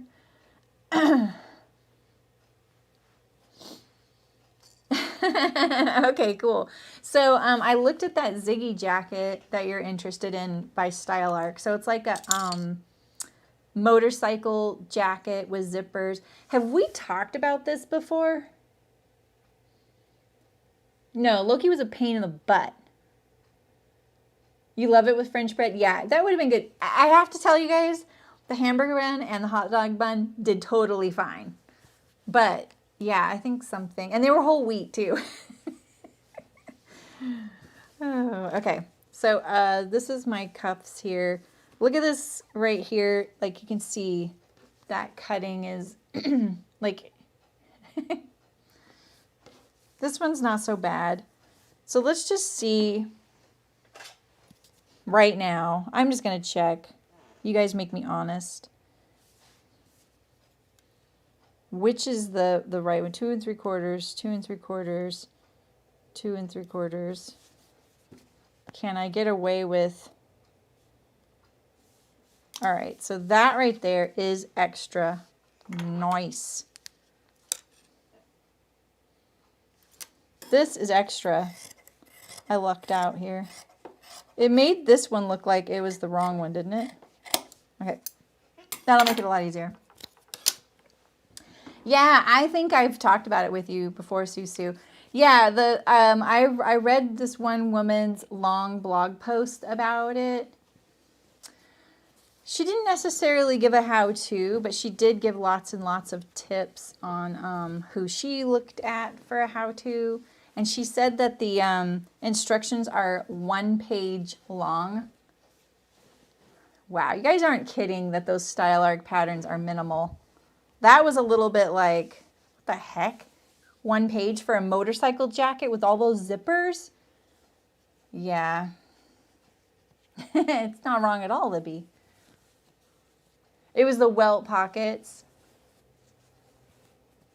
Yeah. Yeah, it does sound like a challenge for sure. All right, so here's my cuff. I was thinking about it. I was like, oh, I'm going to look at this jacket. Maybe also, I'm not really up for a motorcycle jacket for myself, but I want to sew it. Yeah, welts with zippers. So I've done lots of welts with zippers. They're not that bad. It just depends on how it's finished on the back side. See you, Libby. Enjoy your family. And your lunch. What time is it? 1 o'clock? Okay. We need to find someone to sponsor that so we can send the jacket to them. Because that would be a fun sew. All right, so this is my cuff, and here's my shirt, and this is right side out. I'm going to start from the inside. I always do this. I'm just going to say it. I feel like this is way easier, right? So I'm going to sew the uninterfaced side of my cuff to the inside of my shirt. And I know anybody who sees me do this sometimes, they probably don't still. Oh, I need to put my pleats on. I haven't put the pleats in.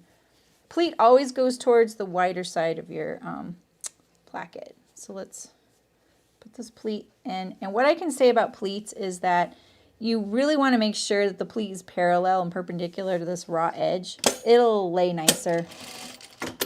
So just make sure you do that. Okay.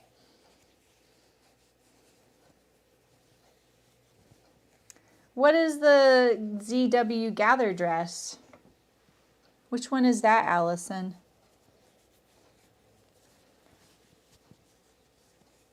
It's not quite right on the collar. Oh, that's a bummer. Okay, so I'm gonna line up. I open up the edge of my cuff like this. I find it to be just easier, right? And I do have the seam allowance pressed towards. I wonder if, what about opening it? I'm kind of curious.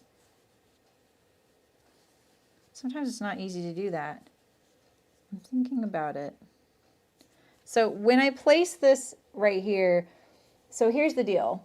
You have to allow for the thickness of whatever your placket's going to go wrap around when it's sewn completely and done. All right, so sometimes if this is really, really thick, or this is really, really thick, you have to allow for that. And sometimes I'll just put this placket like next to that seam. And you can still see a little bit of this cuff between the edge of the placket and the seam. In other words, don't put this right on top of that seam, because what happens is when the cuff wraps around, there's not enough room. You need this seam. This is the way to look at it. This seam right here needs to be centered on in the thickness. That's the way to look at it. The curve. Hey, Margie, how's it going? Maybe my daughter would like that. I should ask her. What's the ZW pattern? What is that? Oh, zero waist. Yeah, about the zero waist. Zero waist usually means 10 times the yardage too. I'm going to true up this edge here so that this is nice and smooth. Let's make sure it's like that the whole way. It's also really important. Oh, you know what else we need to do? Sorry. We need to make sure that this placket, when it's going to be closed, it's kind of hard to get it to lay down because my pleat's on there now. Let's do this, right? When this is all closed, this edge right here, this one and this one are lined up. And you can see this one right here, the big placket, kind of hangs down a little bit less. And so sometimes what I'll do is I'll put like a little mini cutting mat underneath here and then put my rotary blade over that.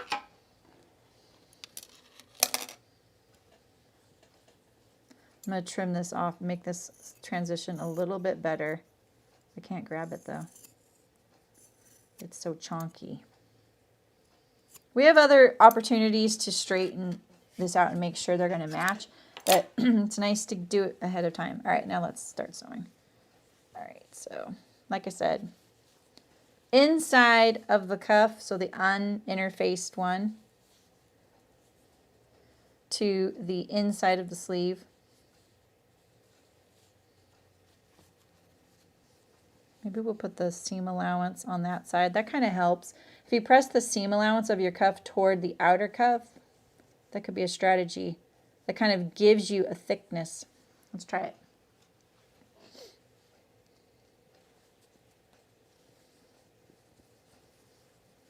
Yeah, right, Louise? I know. Yeah, that's one of the things I think about with what because I'm trying to think like about what my pattern standards, you know, are measured on, right? And then I really want to be able to offer that as like a download so people can go, okay, this is the rubric of what she's grading patterns on, right? And I want to do that because I think when you know and you can do all patterns are reviewed with the same criteria. One of my things though is that, okay, I pressed my underarm seam towards the front, so that's why I'm gonna press this way. One of my things is like, Style Arc has something with their minimal instructions in that it's like, okay, if they're just telling you, okay, now you're gonna do this, there's so many ways to do it, right? Pattern companies aren't there to teach us how to sew, you know? Yeah, everything's tagged as advanced beginner now. It's our strategy to make everybody feel like they can do it so they buy the pattern.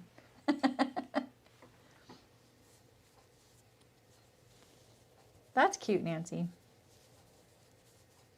Oh, that's good. Didn't use a lot. A lot of those zero waste fabrics use a lot of fabric. All right, so I'm just going to sew my seam here. Actually put a few pins in. And I just put them at the pleat, the seam, you know, just some key points. I really open up my cuff though, especially when I get towards the end here. Nice and flat, right? I feel like this is a strategy I've thought of before, and I just forgot about it, where I'm pressing the seam allowance of the cuff towards the cuff. Let's see. All right, now we have this cuff to, we're going to turn it under and top stitch it down on the right side of the garment. But first we're going to check. This is why I always used to be so bad at this. We're going to check that when it's sewn, and sometimes what I do is I just pin like an inch right here, just a tiny bit, just to kind of see. Make sure your cuff is actually lined up at the seam and the width, because this is kind of a pain in the butt to fix later, and you won't notice it until like a month from now when you get around to doing the buttons and buttonholes, and then you're like, oh my gosh, I don't want to take that apart. I'm ready to do buttons and buttonholes finally, you know? So look at it like this and go, all right, is it how I want? Is this lined up here? Is that lined up there? You know, kind of be honest about it. That's what I've heard, Delwyn, that the Style Arc patterns have really good drafting. Yeah, they're text more and pictures. Yeah, and indie patterns, exactly. They teach you. Yes, exactly, Susu. I know. So my idea is what if pattern companies had a booklet that went with every pattern, right? So they don't have to retype this information. So if they know they always sew their plackets the certain way, or they always allow for French seams, or whatever it is, you could refer to that. So the instructions for the shirt would be, you know, sew your shoulders together, or, you know, attach pockets, sew shoulders, sew your placket, attach the yoke, and it would just have those like line by line. If you don't know how to do something, then you could refer to this other downloaded packet that was actually quite detailed and instructional. They're already doing that. It would make their patterns probably faster for them to edit, tech edit, and draft, because they would that would just be the separate thing that goes with every pattern they send. Maybe they add something for, they have a pants version and a top version, you know? That's what I mean, Louise, exactly. They're already doing it with the pattern. So what if it was just separated? Half a page to, oh, I really want to sew one of these.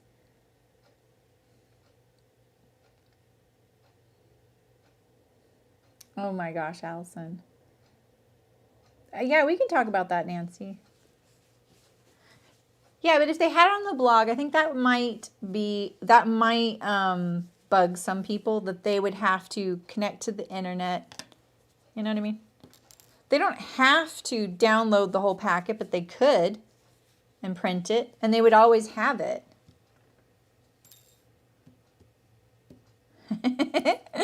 Susu, maybe you're the one to do the instructional.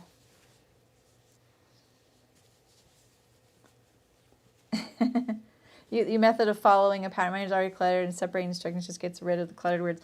Yeah, it's like, for me, I don't want to know how they sew it. I want to know what are the order of operations. And then if you are doing something a little differently than most people, you better tell me what you're talking about. And I don't think that has to be in an instruction book. I think that should be in the pattern. Yes. It's not funny, Sue. I bet you could do it. All right, so now I'm I'm pinning my cuff here. I'm just kind of doing in a few spots, and then I'll kind of even it out. So sometimes what I do when I do something like this is I'll pin right here. So this is how I make sure that this distance right here stays nice and flat, and it doesn't get like kind of torqued or bubbly. Bubbly meaning like this side is slack and this side's tight or something. And then it makes it a little easier. I know then that this goes to right here, you know, it's nice and flat. You're still laughing. Yeah, Delwyn. I do too. I like those little notes. They save me so much time. So if you've ever sewn one of my patterns, like one of my official patterns, like one of the chicken boots patterns, those are like fully, those are my, like, all the chicken boots patterns are like these full patterns. I have a at a glance page, and if pattern companies aren't going to be doing this like whole separate instruction book, give me the at a glance page, because I don't want to hear that I need magic invisible tape to do something, because it really clutters the step and I don't know what you're talking about. I thought about it, Walter. I mean, I thought about like with the pattern reviews, if I was sewing it, it would be fun to be able to be like, oh, here's my at a glance. But I just don't know if I can manage doing all of that. Okay, so I've got this pinned, and since it's flannel, it's pretty like stable for it like sticks together. So I'm just gonna start sewing, and I always start sewing where the underarm seam is, which is right here. I put my back tack there. And remember, I'm on the right side of the garment. And then I'm gonna, and the sleeve is inside out because I don't have a free arm on my machine. So now I can kind of like pull it straight, make sure all of this is looking good. My stitches, I have trouble making them look very straight on the flannel. The flannel is very unforgiving for my top stitching. I have to admit I'm not the best top stitcher, even though I love it. And I use my awl to kind of keep it from torquing. And so you want your cuff to be flat, like I'm, kind of pulling it, making sure that both sides are flat and, one on top of the other. I'm thinking about a lot of things here. And I'm just pulling this folded edge, I need to unfold it a little bit, just past the seam. So it covers it up. And now I'm getting down here. You know what? I think pressing the seam allowances towards the cuff is actually really great. It feels really good. It's making it so that it's not ooching off the end toward me. All right, so now we're gonna go around the perimeter.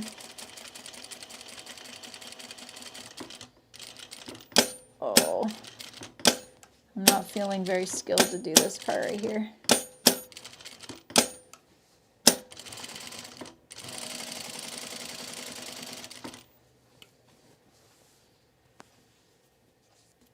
I'm always kind of straightening it and flattening it.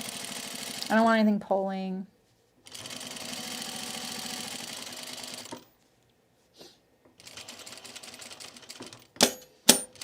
Man, curves. I kind of hate curved cuffs. I'm not good enough for a curved cuff. But Fairfield has them too, so I've gotten a lot of practice lately. All right, so I'm just going to, this is the thicker side because it's the binding side. So I'm just kind of flattening everything else, everything that's in there. And make sure that you don't start stitching down that folded part if you need some of it to be unfolded.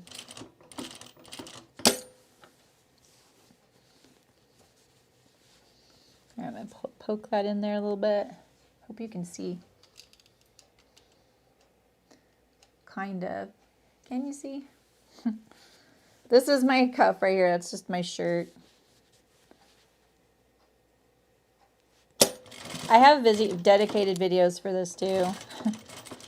All the shirt sleeve and shirt making stuff, I have videos just for the steps. All right. And so now my back tacks aren't at the corners there. And my argument for that is that when things go wrong, and they do often, what happens is you have to unpick the seam really close right here at this corner, and that can lead to problems. So I try and keep that back stitch over here. Ooh, look at that. I landed on it on the inside too. But we don't have to worry about it. If we didn't, it's okay because it's on the inside, right? But at least on the outside, it looks pretty good. Let's see how it measures up. Not bad. All right, one more cuff, and then we have a hem.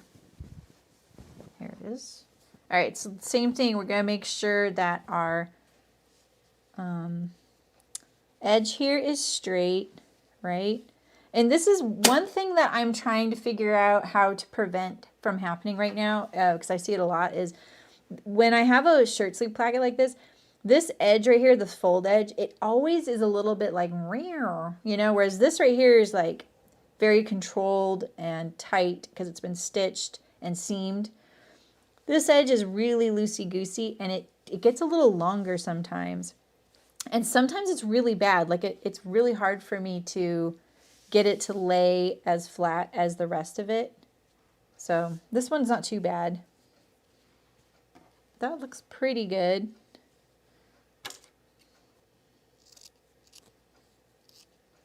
Get rid of some of these threads here so we can see. Okay, we're gonna do our pleat.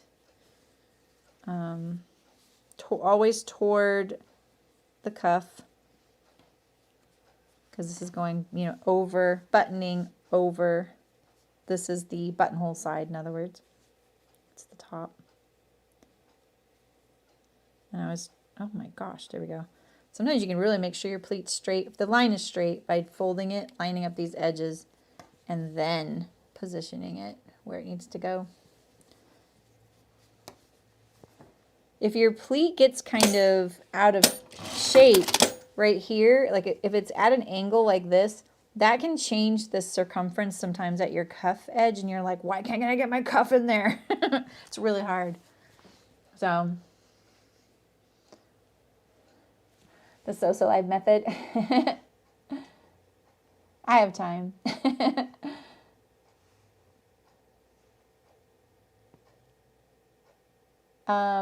So the Avid seamstress blouse, and it's very thorough but a bit annoying because of it. Yeah, sometimes it's too thorough.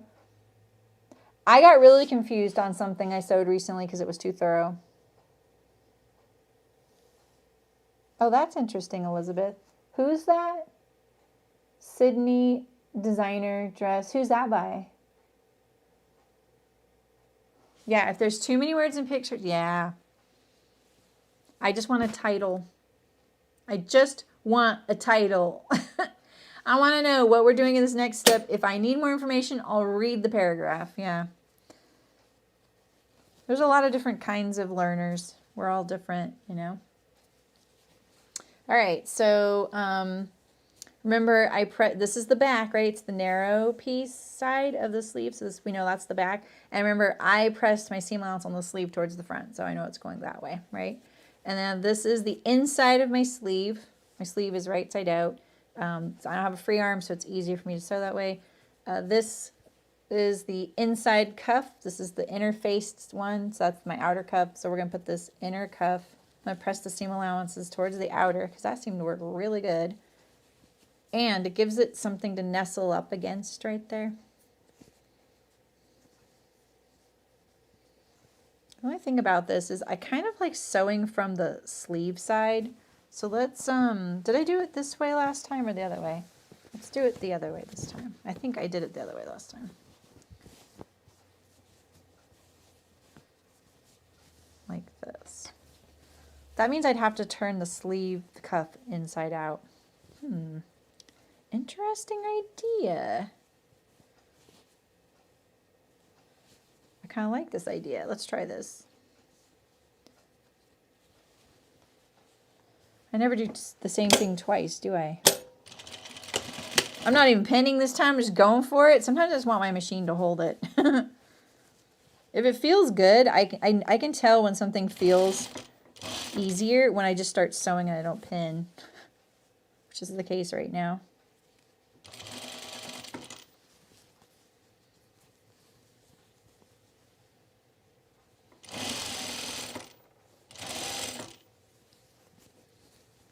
Okay.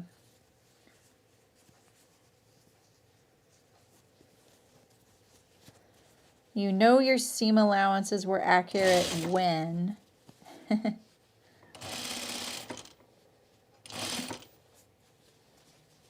It's like a little victory, you know? That was actually really nice to sew. All right. So now we're going to check, make sure our cuff is actually going to be the same front to back. So we're just going to... So the other thing I've been thinking about with stuff like this is when I stop right here, like this, I was a little overzealous because I went into the cuff. But when I start and stop right here, what if I started here, back stitched all the way to here, and then came back here? Then my little thread tails would be right here, not at this edge here, which is really annoying sometimes. So, all right, so fold this down. Oh, this is the key, you guys. Press that seam allowance of the cuff toward the cuff. It is like so much easier. Okay.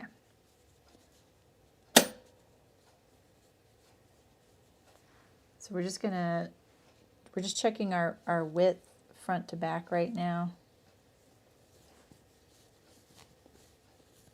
I open up my cuff. I don't know if you've noticed that, but so this is my cuff with my sleeve. Am I a little too zoomed in right now? So you see, this is my sleeve is inside out right now. So I come over here and then I open this up, right? Here's the cuff. And then I press the seam allowance down and then I wrap around like this. Sometimes what I do when I don't have the seam allowance pressed that way, I wrap it around this edge here. It makes a big difference too.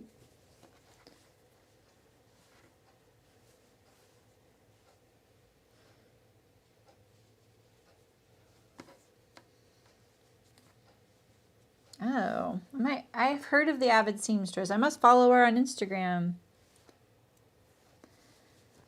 Someone told me once recently how many pattern companies there were, and I was kind of flabbergasted. I don't actually remember the number, but I just remember going, how is that even possible? But I think it just depends on what you consider to be a pattern, you know? Someone could sell one pattern, right? Okay, so let's see if this were buttoned up. This is the inside.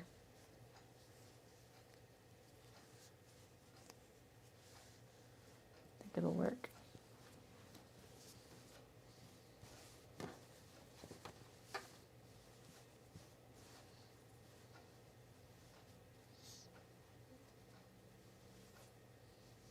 Okay.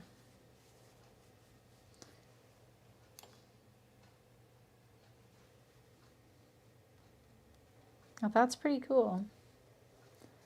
You guys have gotten to go to like a knitting, a sewing, like a show? That sounds fun. I want to do that. Kind of.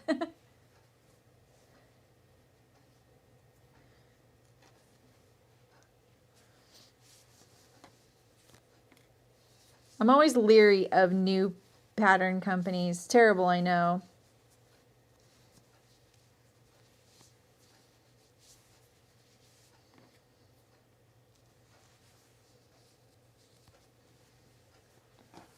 All right, just one more pin.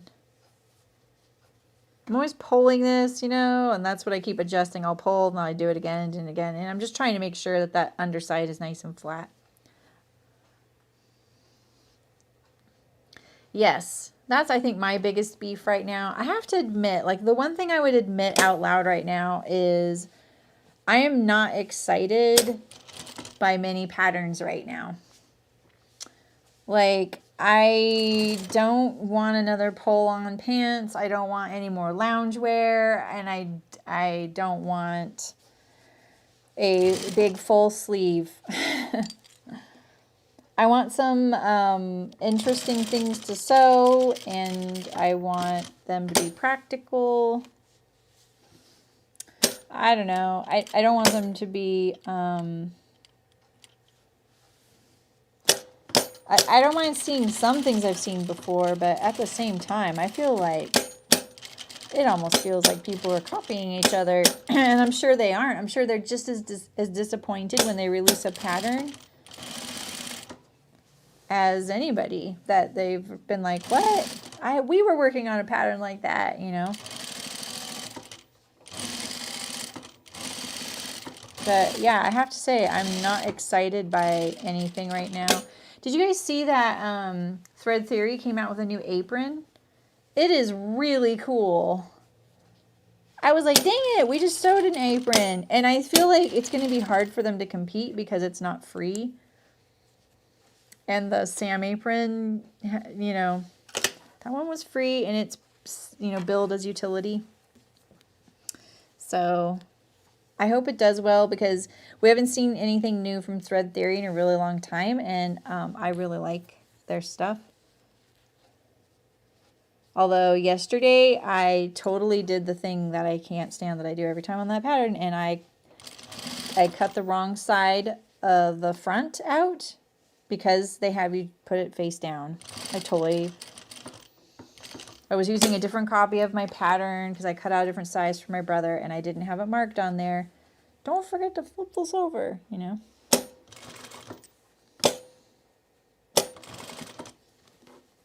Okay.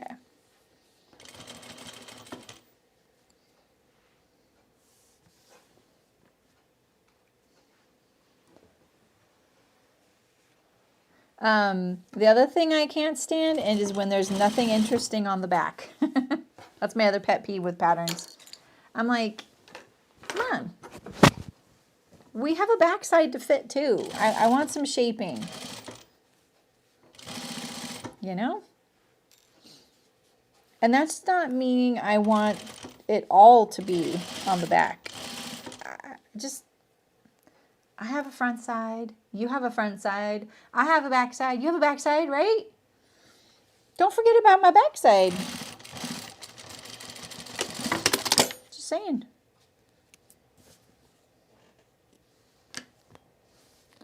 This fabric is pretty easy to sew. It doesn't make my top stitching look very good, but all right. So let's test this cuff since I checked this one inside out.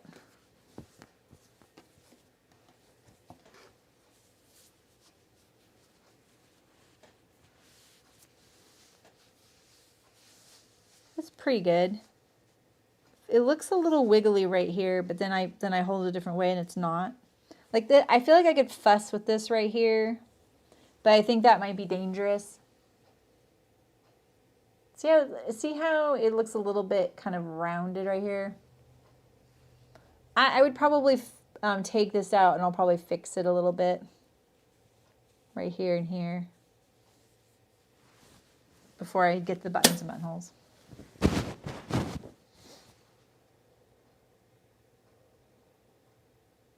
The Maven Patterns French. I've heard of the French dart dress. I can't think what it looks like, but I'm gonna look it up.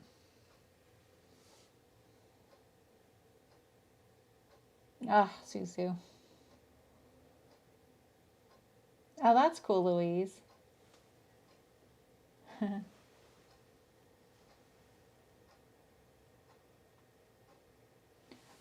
Oh, a face-to-face nervous class makes you nervous, Susu. Does that mean like a kind that's in person? How do you feel about, I'm gonna try and do some classes, but this is what I'm thinking about with my classes. I'm thinking that I'd like to do them where it is pre-recorded, so you always have it to refer back to.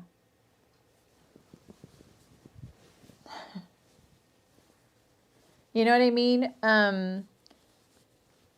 I like the idea of adding a Zoom component to it for like check-in and stuff, but then it might get a little bit like crazy. Like then I'd have to like have the class at certain times, say, okay, this class is for sale and it's running and these are the Zoom sessions. You know what I mean?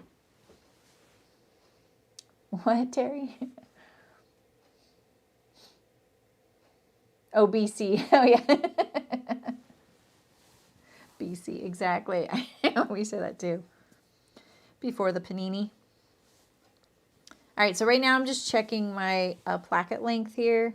This is very easy to fake, by the way. You can sit there and you can move your fingers like this, so try and be really honest about it. Because look at this. This is 1/4 of an inch off. Is it really? It probably is, but make sure, because like I said, it's really easy for your fingers to kind of wiggle things. For the good or bad. So try and make sure you're honest. And I think the best way, like I'm going to put this at the, my nose is so itchy today and this red thread's driving me nuts. Okay. All right, that's it. Going in the trash. So I'll line it up here. Let's zoom out.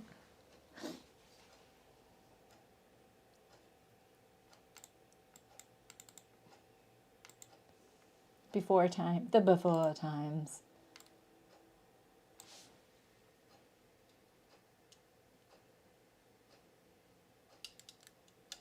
There we go.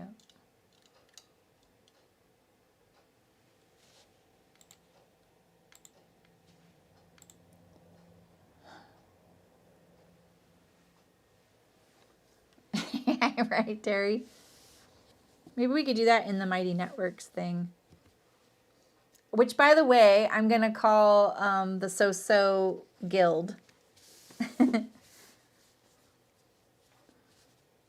Tell you my name of it. So I'm just kind of making sure that it actually is off before I trim it. As we used to say in the design room, well, what do you want it to measure, Saremy? You know, you'd be like, hey, can I get a second set of eyes on this? And then your cohort would be like, well, what do you want it to measure? It was always our inside joke. I know it's not that funny. It was to us. It just proves like you really can be inaccurate without trying sometimes, and with trying.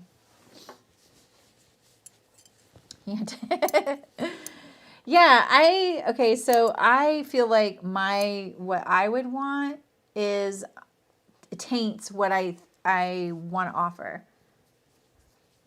Yeah, exactly, Aisha. You know exactly what I mean.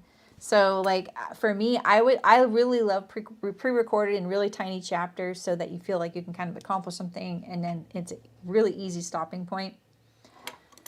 The Zoom thing doesn't really appeal to me. But I could have like, oh, once a month, pop in, ask a question, and anybody could come, you know, if you've bought a class. Maybe that's what I'll do.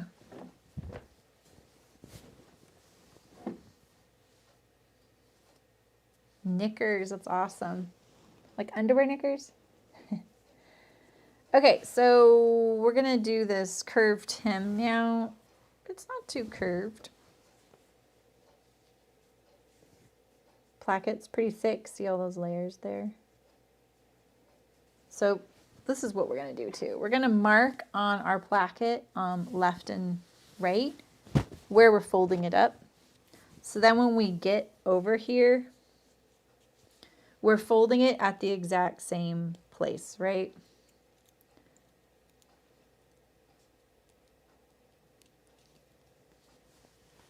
Right? And then this way, oh, I did mark that on the wrong side. Okay, fine.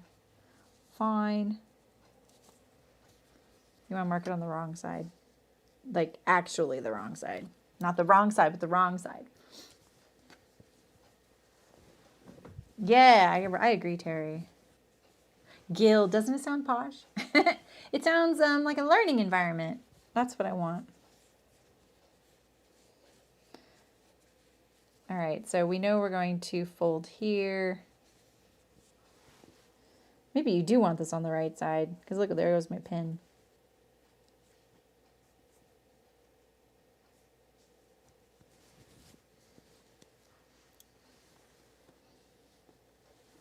This is so thick, I don't think I'm going to get anything less than this huge chunky hem. I want something smaller like that. That's what I want. I want something small like this. All right, so if this is my finishing,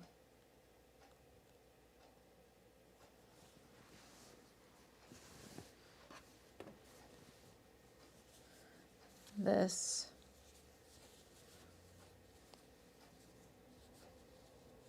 a lot less. It just looks nicer when it's a little narrower, and it's also much easier to manage this curve if it's narrower.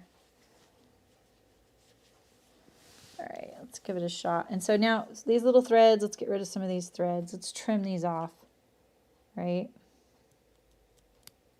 I'm going to do this thing lately I've been doing where I'm going to start along this edge right here. I'm going to go up, back, and back stitch, and then turn the corner and go do my hem. That way it closes off this little hole so that this little tiny folded edge can't peek out. I'm just saying no to frayed edges. That's basically what I'm doing here.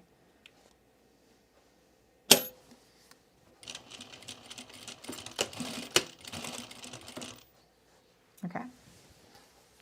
So Society, someone has that. It's a good one. I follow someone with that name. Sophia, that's adorable.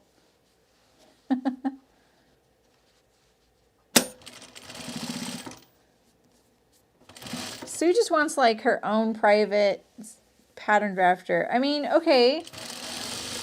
What kind of living arrangement are we talking here, Sue? Let's talk parameters. Like, I want to know details. Are you feeding me? You know, look, do I have a stipend? Do I get a parking space? Do I have to do my laundry?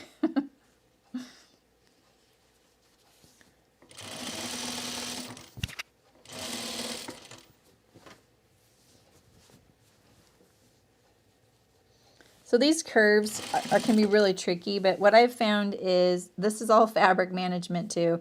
And so you can see I move my shirt like this because it's like straight on from me. And then I turn it a little tiny bit. This is just the easy way for me. I try and keep it narrow and consistent. And then I move it over again. I go for a while. And like right here, it's always a little tricky.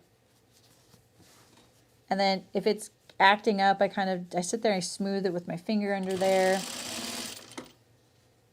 Now I'm getting to a point where I don't have to move the whole garment. And see how it's flaring right here? Again, I'm kind of tucking that in there. You could iron it first if you want to, you know. And now you get a little breather. You get this little like easy section here. My danger here is that sometimes my hem gets a little wider because I just start like, you know, stretching, spreading out, you know, get relaxed. And then I'm like, oh no, I need to get back down to that narrow thing that I started. So full board, own room, garage for car. You'll okay.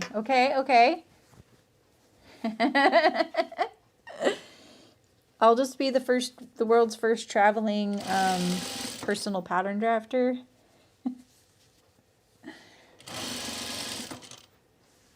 You don't need a personal pattern drafter. You got this. All right, so this little transition, I thought I smoothed this out already. Press my seam allowance towards the back. And when you're at these thicknesses, it's really easy for that hem width to change again. Just try to take no for an answer. You know, don't take no for an answer. Don't take no for an answer. Yeah, that's what I want to say. This hem swoop is pretty easy to manage compared to some. Some are kind of steep. I feel like the archer's pretty steep. And it probably also depends on what size you're making, too. Larger the size, it's probably a little easier. A smaller size, you probably have to do that swoop in a much shorter distance.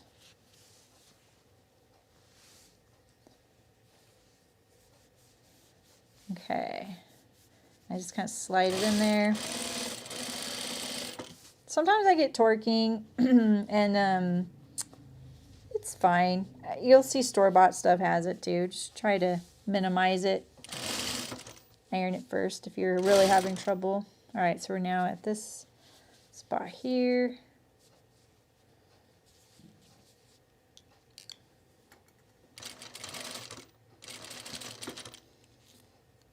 What's the black licorice situation like, Sue? Oh boy, I shouldn't do that. Okay, I want to go back across here. That's just a little something I've been doing lately, and I like it. I just go straight down this edge here. Cool, we're done. That is so cool. You guys could have a meetup. You could have a sewing meetup.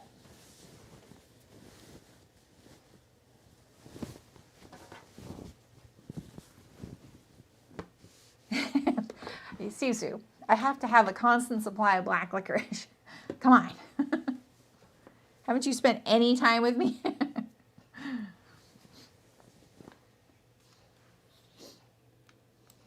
I'm going to zoom out a little further. Maybe. Yeah.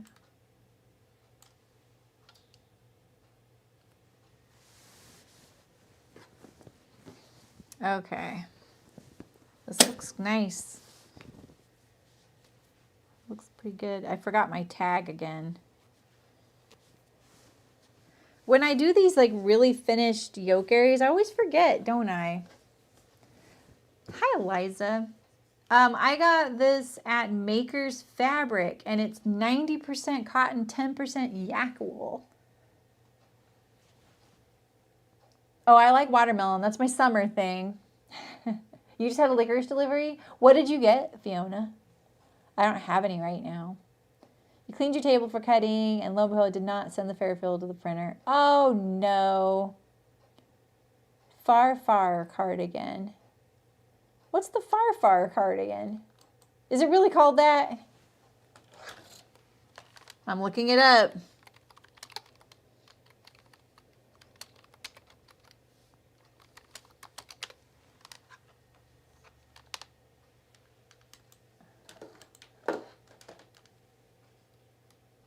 Wait, that's not it. There's a classic cardigan. Oh yeah, far. Oh, that's Pinterest.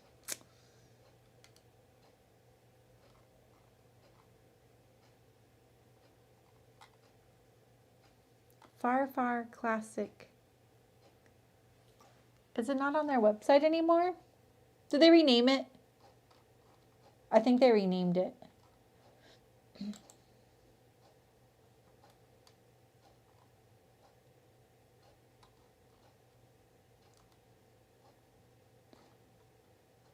I'm looking it up.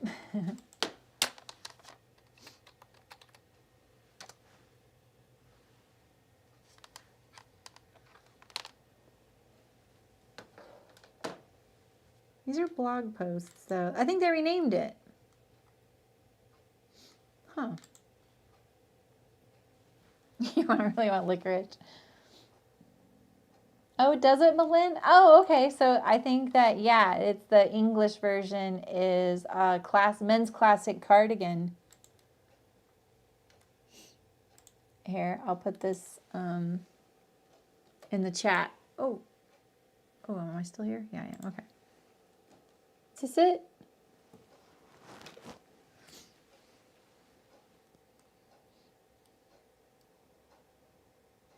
I don't like Pinterest either.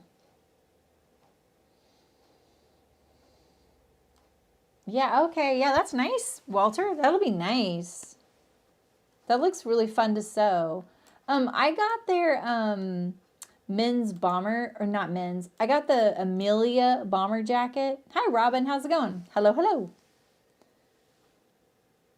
Oh, Nancy's all, oh, you mean a grandpa sweater. We'll just start calling Walter Gramps. Wait, what did you used to do, Terry? I missed it. Oh, you used to have like scrapbooker dates. Yeah, like sewing dates. That would be so nice. Yeah, I got the Amelia bomber jacket. I kind of want to make that. Is it Susu? Yeah, it looks very simple. Oh, I already closed the window. Shoot. All right, so this turned out really nice. I like this. So once Michael can stand on 2 feet, and plus it's a Christmas gift. So he'll probably see the Instagram thing, you know. But we'll have a picture of this. I have now 4 things to photograph on him. He really needs to heal. You bought the Klepper drop, very special. Oh, yeah. Did you get that from Licorice International? I know exactly what you're talking about because I looked at that one. I think I got that one last time. I have to look it up now. I asked for a subscription. I'm just going to warn you guys. Okay. All the licorice lovers out there, I'm just going to warn you. I asked for a monthly licorice subscription box. So if I got that, I am not going to hide that I'm going to tell you every month. I'm going to tell you about it and you're going to want it. So I'm just telling you now. Okay? Full disclosure.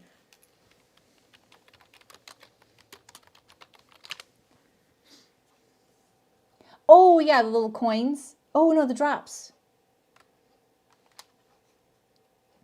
I like those. They actually have those locally. There's, ooh, you got the, oh, Klepper and Klepper. I want that. I want that so bad. Oh, man. View the points of sale here. What is this website?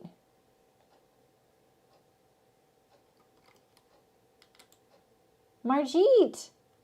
How can you do that to me? I feel like I've had the Klepper drops, but I had them from Licorice International. Sorry for all the non-sewing. We just finished our shirt though.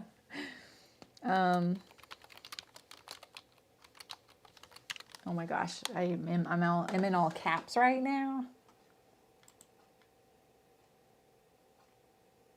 Where's Licorice International? Do they have it on there? I have to see what they sold me if I got that. The Licorice report. Yeah, prepare for the Licorice report. Did you guys see Betty White just is turning 100? That's pretty amazing. Unboxing videos for Licorice. Oh my gosh. I wonder if there's a Licorice YouTube channel that I need to follow. Oh, your dad would have been 96 yesterday, Eliza. Wow. Michael's grandmother that we care for is 97. That's awesome, Susu. You live in the Netherlands, Margie? Oh, yeah. So you get good licorice. Licorice reviews in the guild. We'll have a licorice tab. This is what's interesting about this Mighty Network thing, too, is that we can have these different topics. So if you want to talk about baking, and because it's not sewing related, we can put it in a personal tab about that so that people who are just like, I'm only here for the sewing, I don't want to see all this other stuff, they don't even have to follow that topic. So, Penny! You gotta be kidding me. There's a Danish licorice advent calendar? Wow. I really did miss out. Oh, your mom's 93, Louise. Wow. Amazing. That's wonderful. Oh, his name is Walter, Eliza. Oh. All right.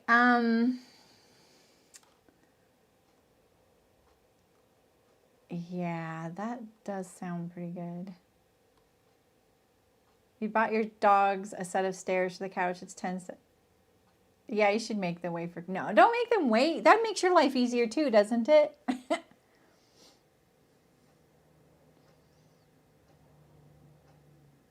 Okay. I'm trying to keep up on all the...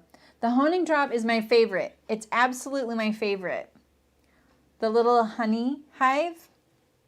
That is absolutely my favorite. I like that one. I like the chalk.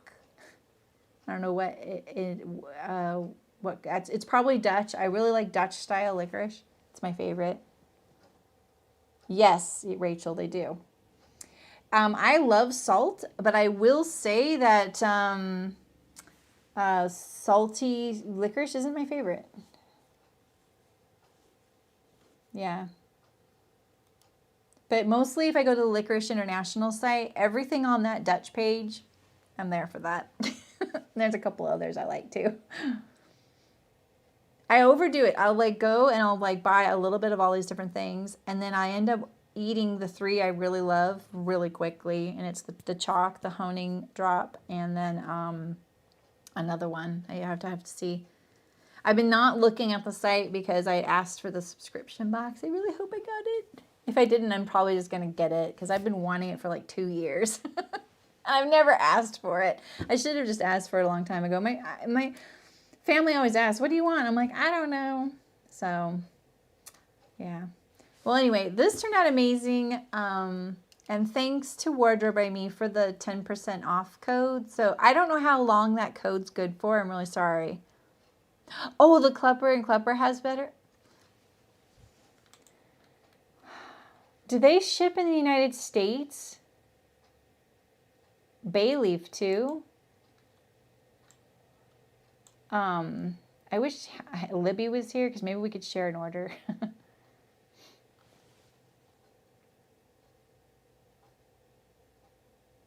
I'm looking at it. Dang it! I want that. That does not, that looks like one serving in that bag. Dilam Nemiad, you are getting coal for Christmas.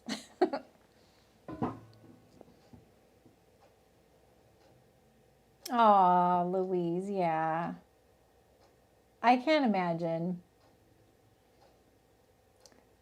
It's interesting, some people, sorry, I just whacked the microphone. Some people, we just think about it every day, no matter what, you know. And this time of year especially can be kind of hard. So my thoughts are with you guys, missing loved ones. You're welcome, Susu. The bay leaf sounds interesting. All right, you guys.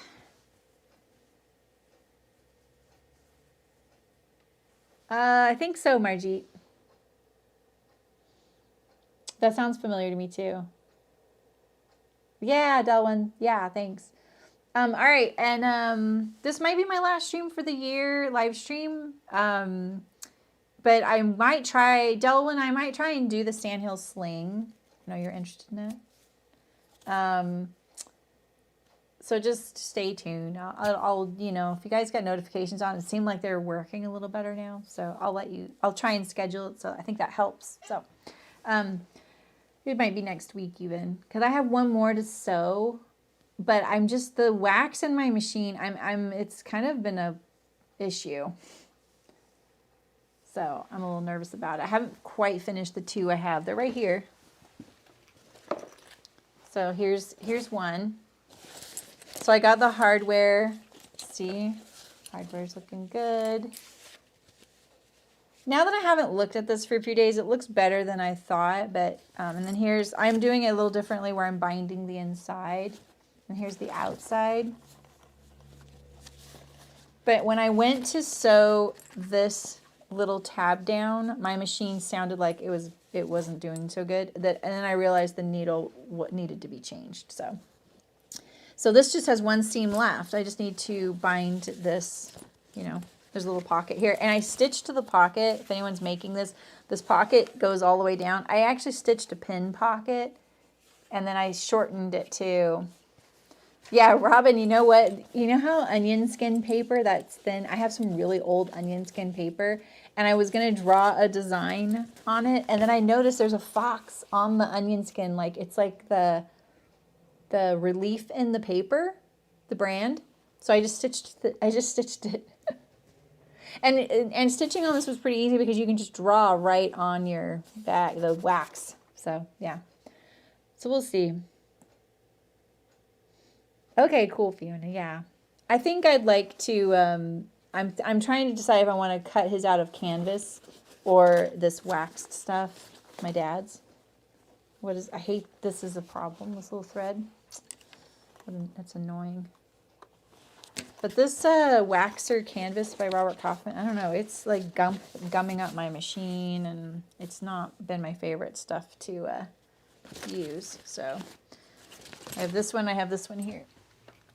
These both are almost done. They were just waiting for the hardware. Like this one needs the hardware still. This one I put a handle on it. We'll see. I also cut out some fabric or a little bed for my mom's stray cat. She's moving and she wants to try and move the stray cat with her. And so I used this Sherpa. Got all over this dumb wax canvas. That's an interesting one, Robin. I'm worried this stuff's going to just wear off because there's so much of it on my machine. One more bot for the year. Barbara, you're getting coal. I mean Barbara Hutchinson. No other Barbaras are getting coal. Okay. All right, you guys. Happy holidays. Happy New Year if you don't see me before. I got it. I think I got it. Terry. If I don't see you before. I will see some patrons and some Zooms. Like I said, I have 4 slots open in that top tier. And me either, Louise. And if you're new here, consider subscribing. I'll be back live streaming in January sometime. I have a new video that came out yesterday, and I did some hashtag reviews for folks. It seems like you guys liked it. That was really fun for me too. I feel like I missed saying a lot of things, so maybe we'll do it again. And I think I'll just do that in the guild that I'm making. You know, I think I'll let anyone suggest them in the guild, if you're a member. That video, and I picked my first 3 patterns that I'm going to be reviewing. I won't spoil it, just in case you haven't watched the video. Yeah, Barbara, right? You got to defend yourself. Oh, I'm so glad, Fiona. It was fun to make. Yeah. All right, Louise, take care. Yeah, happy Christmas to you. And all who celebrate Christmas, and all happy holidays, all your holidays. Yeah. Peace to all of you. Yes. All right. Take care, you guys. Thanks for, what an amazing year. Thanks, you guys. It was awesome. Yes, it's going to be a good year next year too. So thanks for coming. Bye. I don't want to say bye. Bye.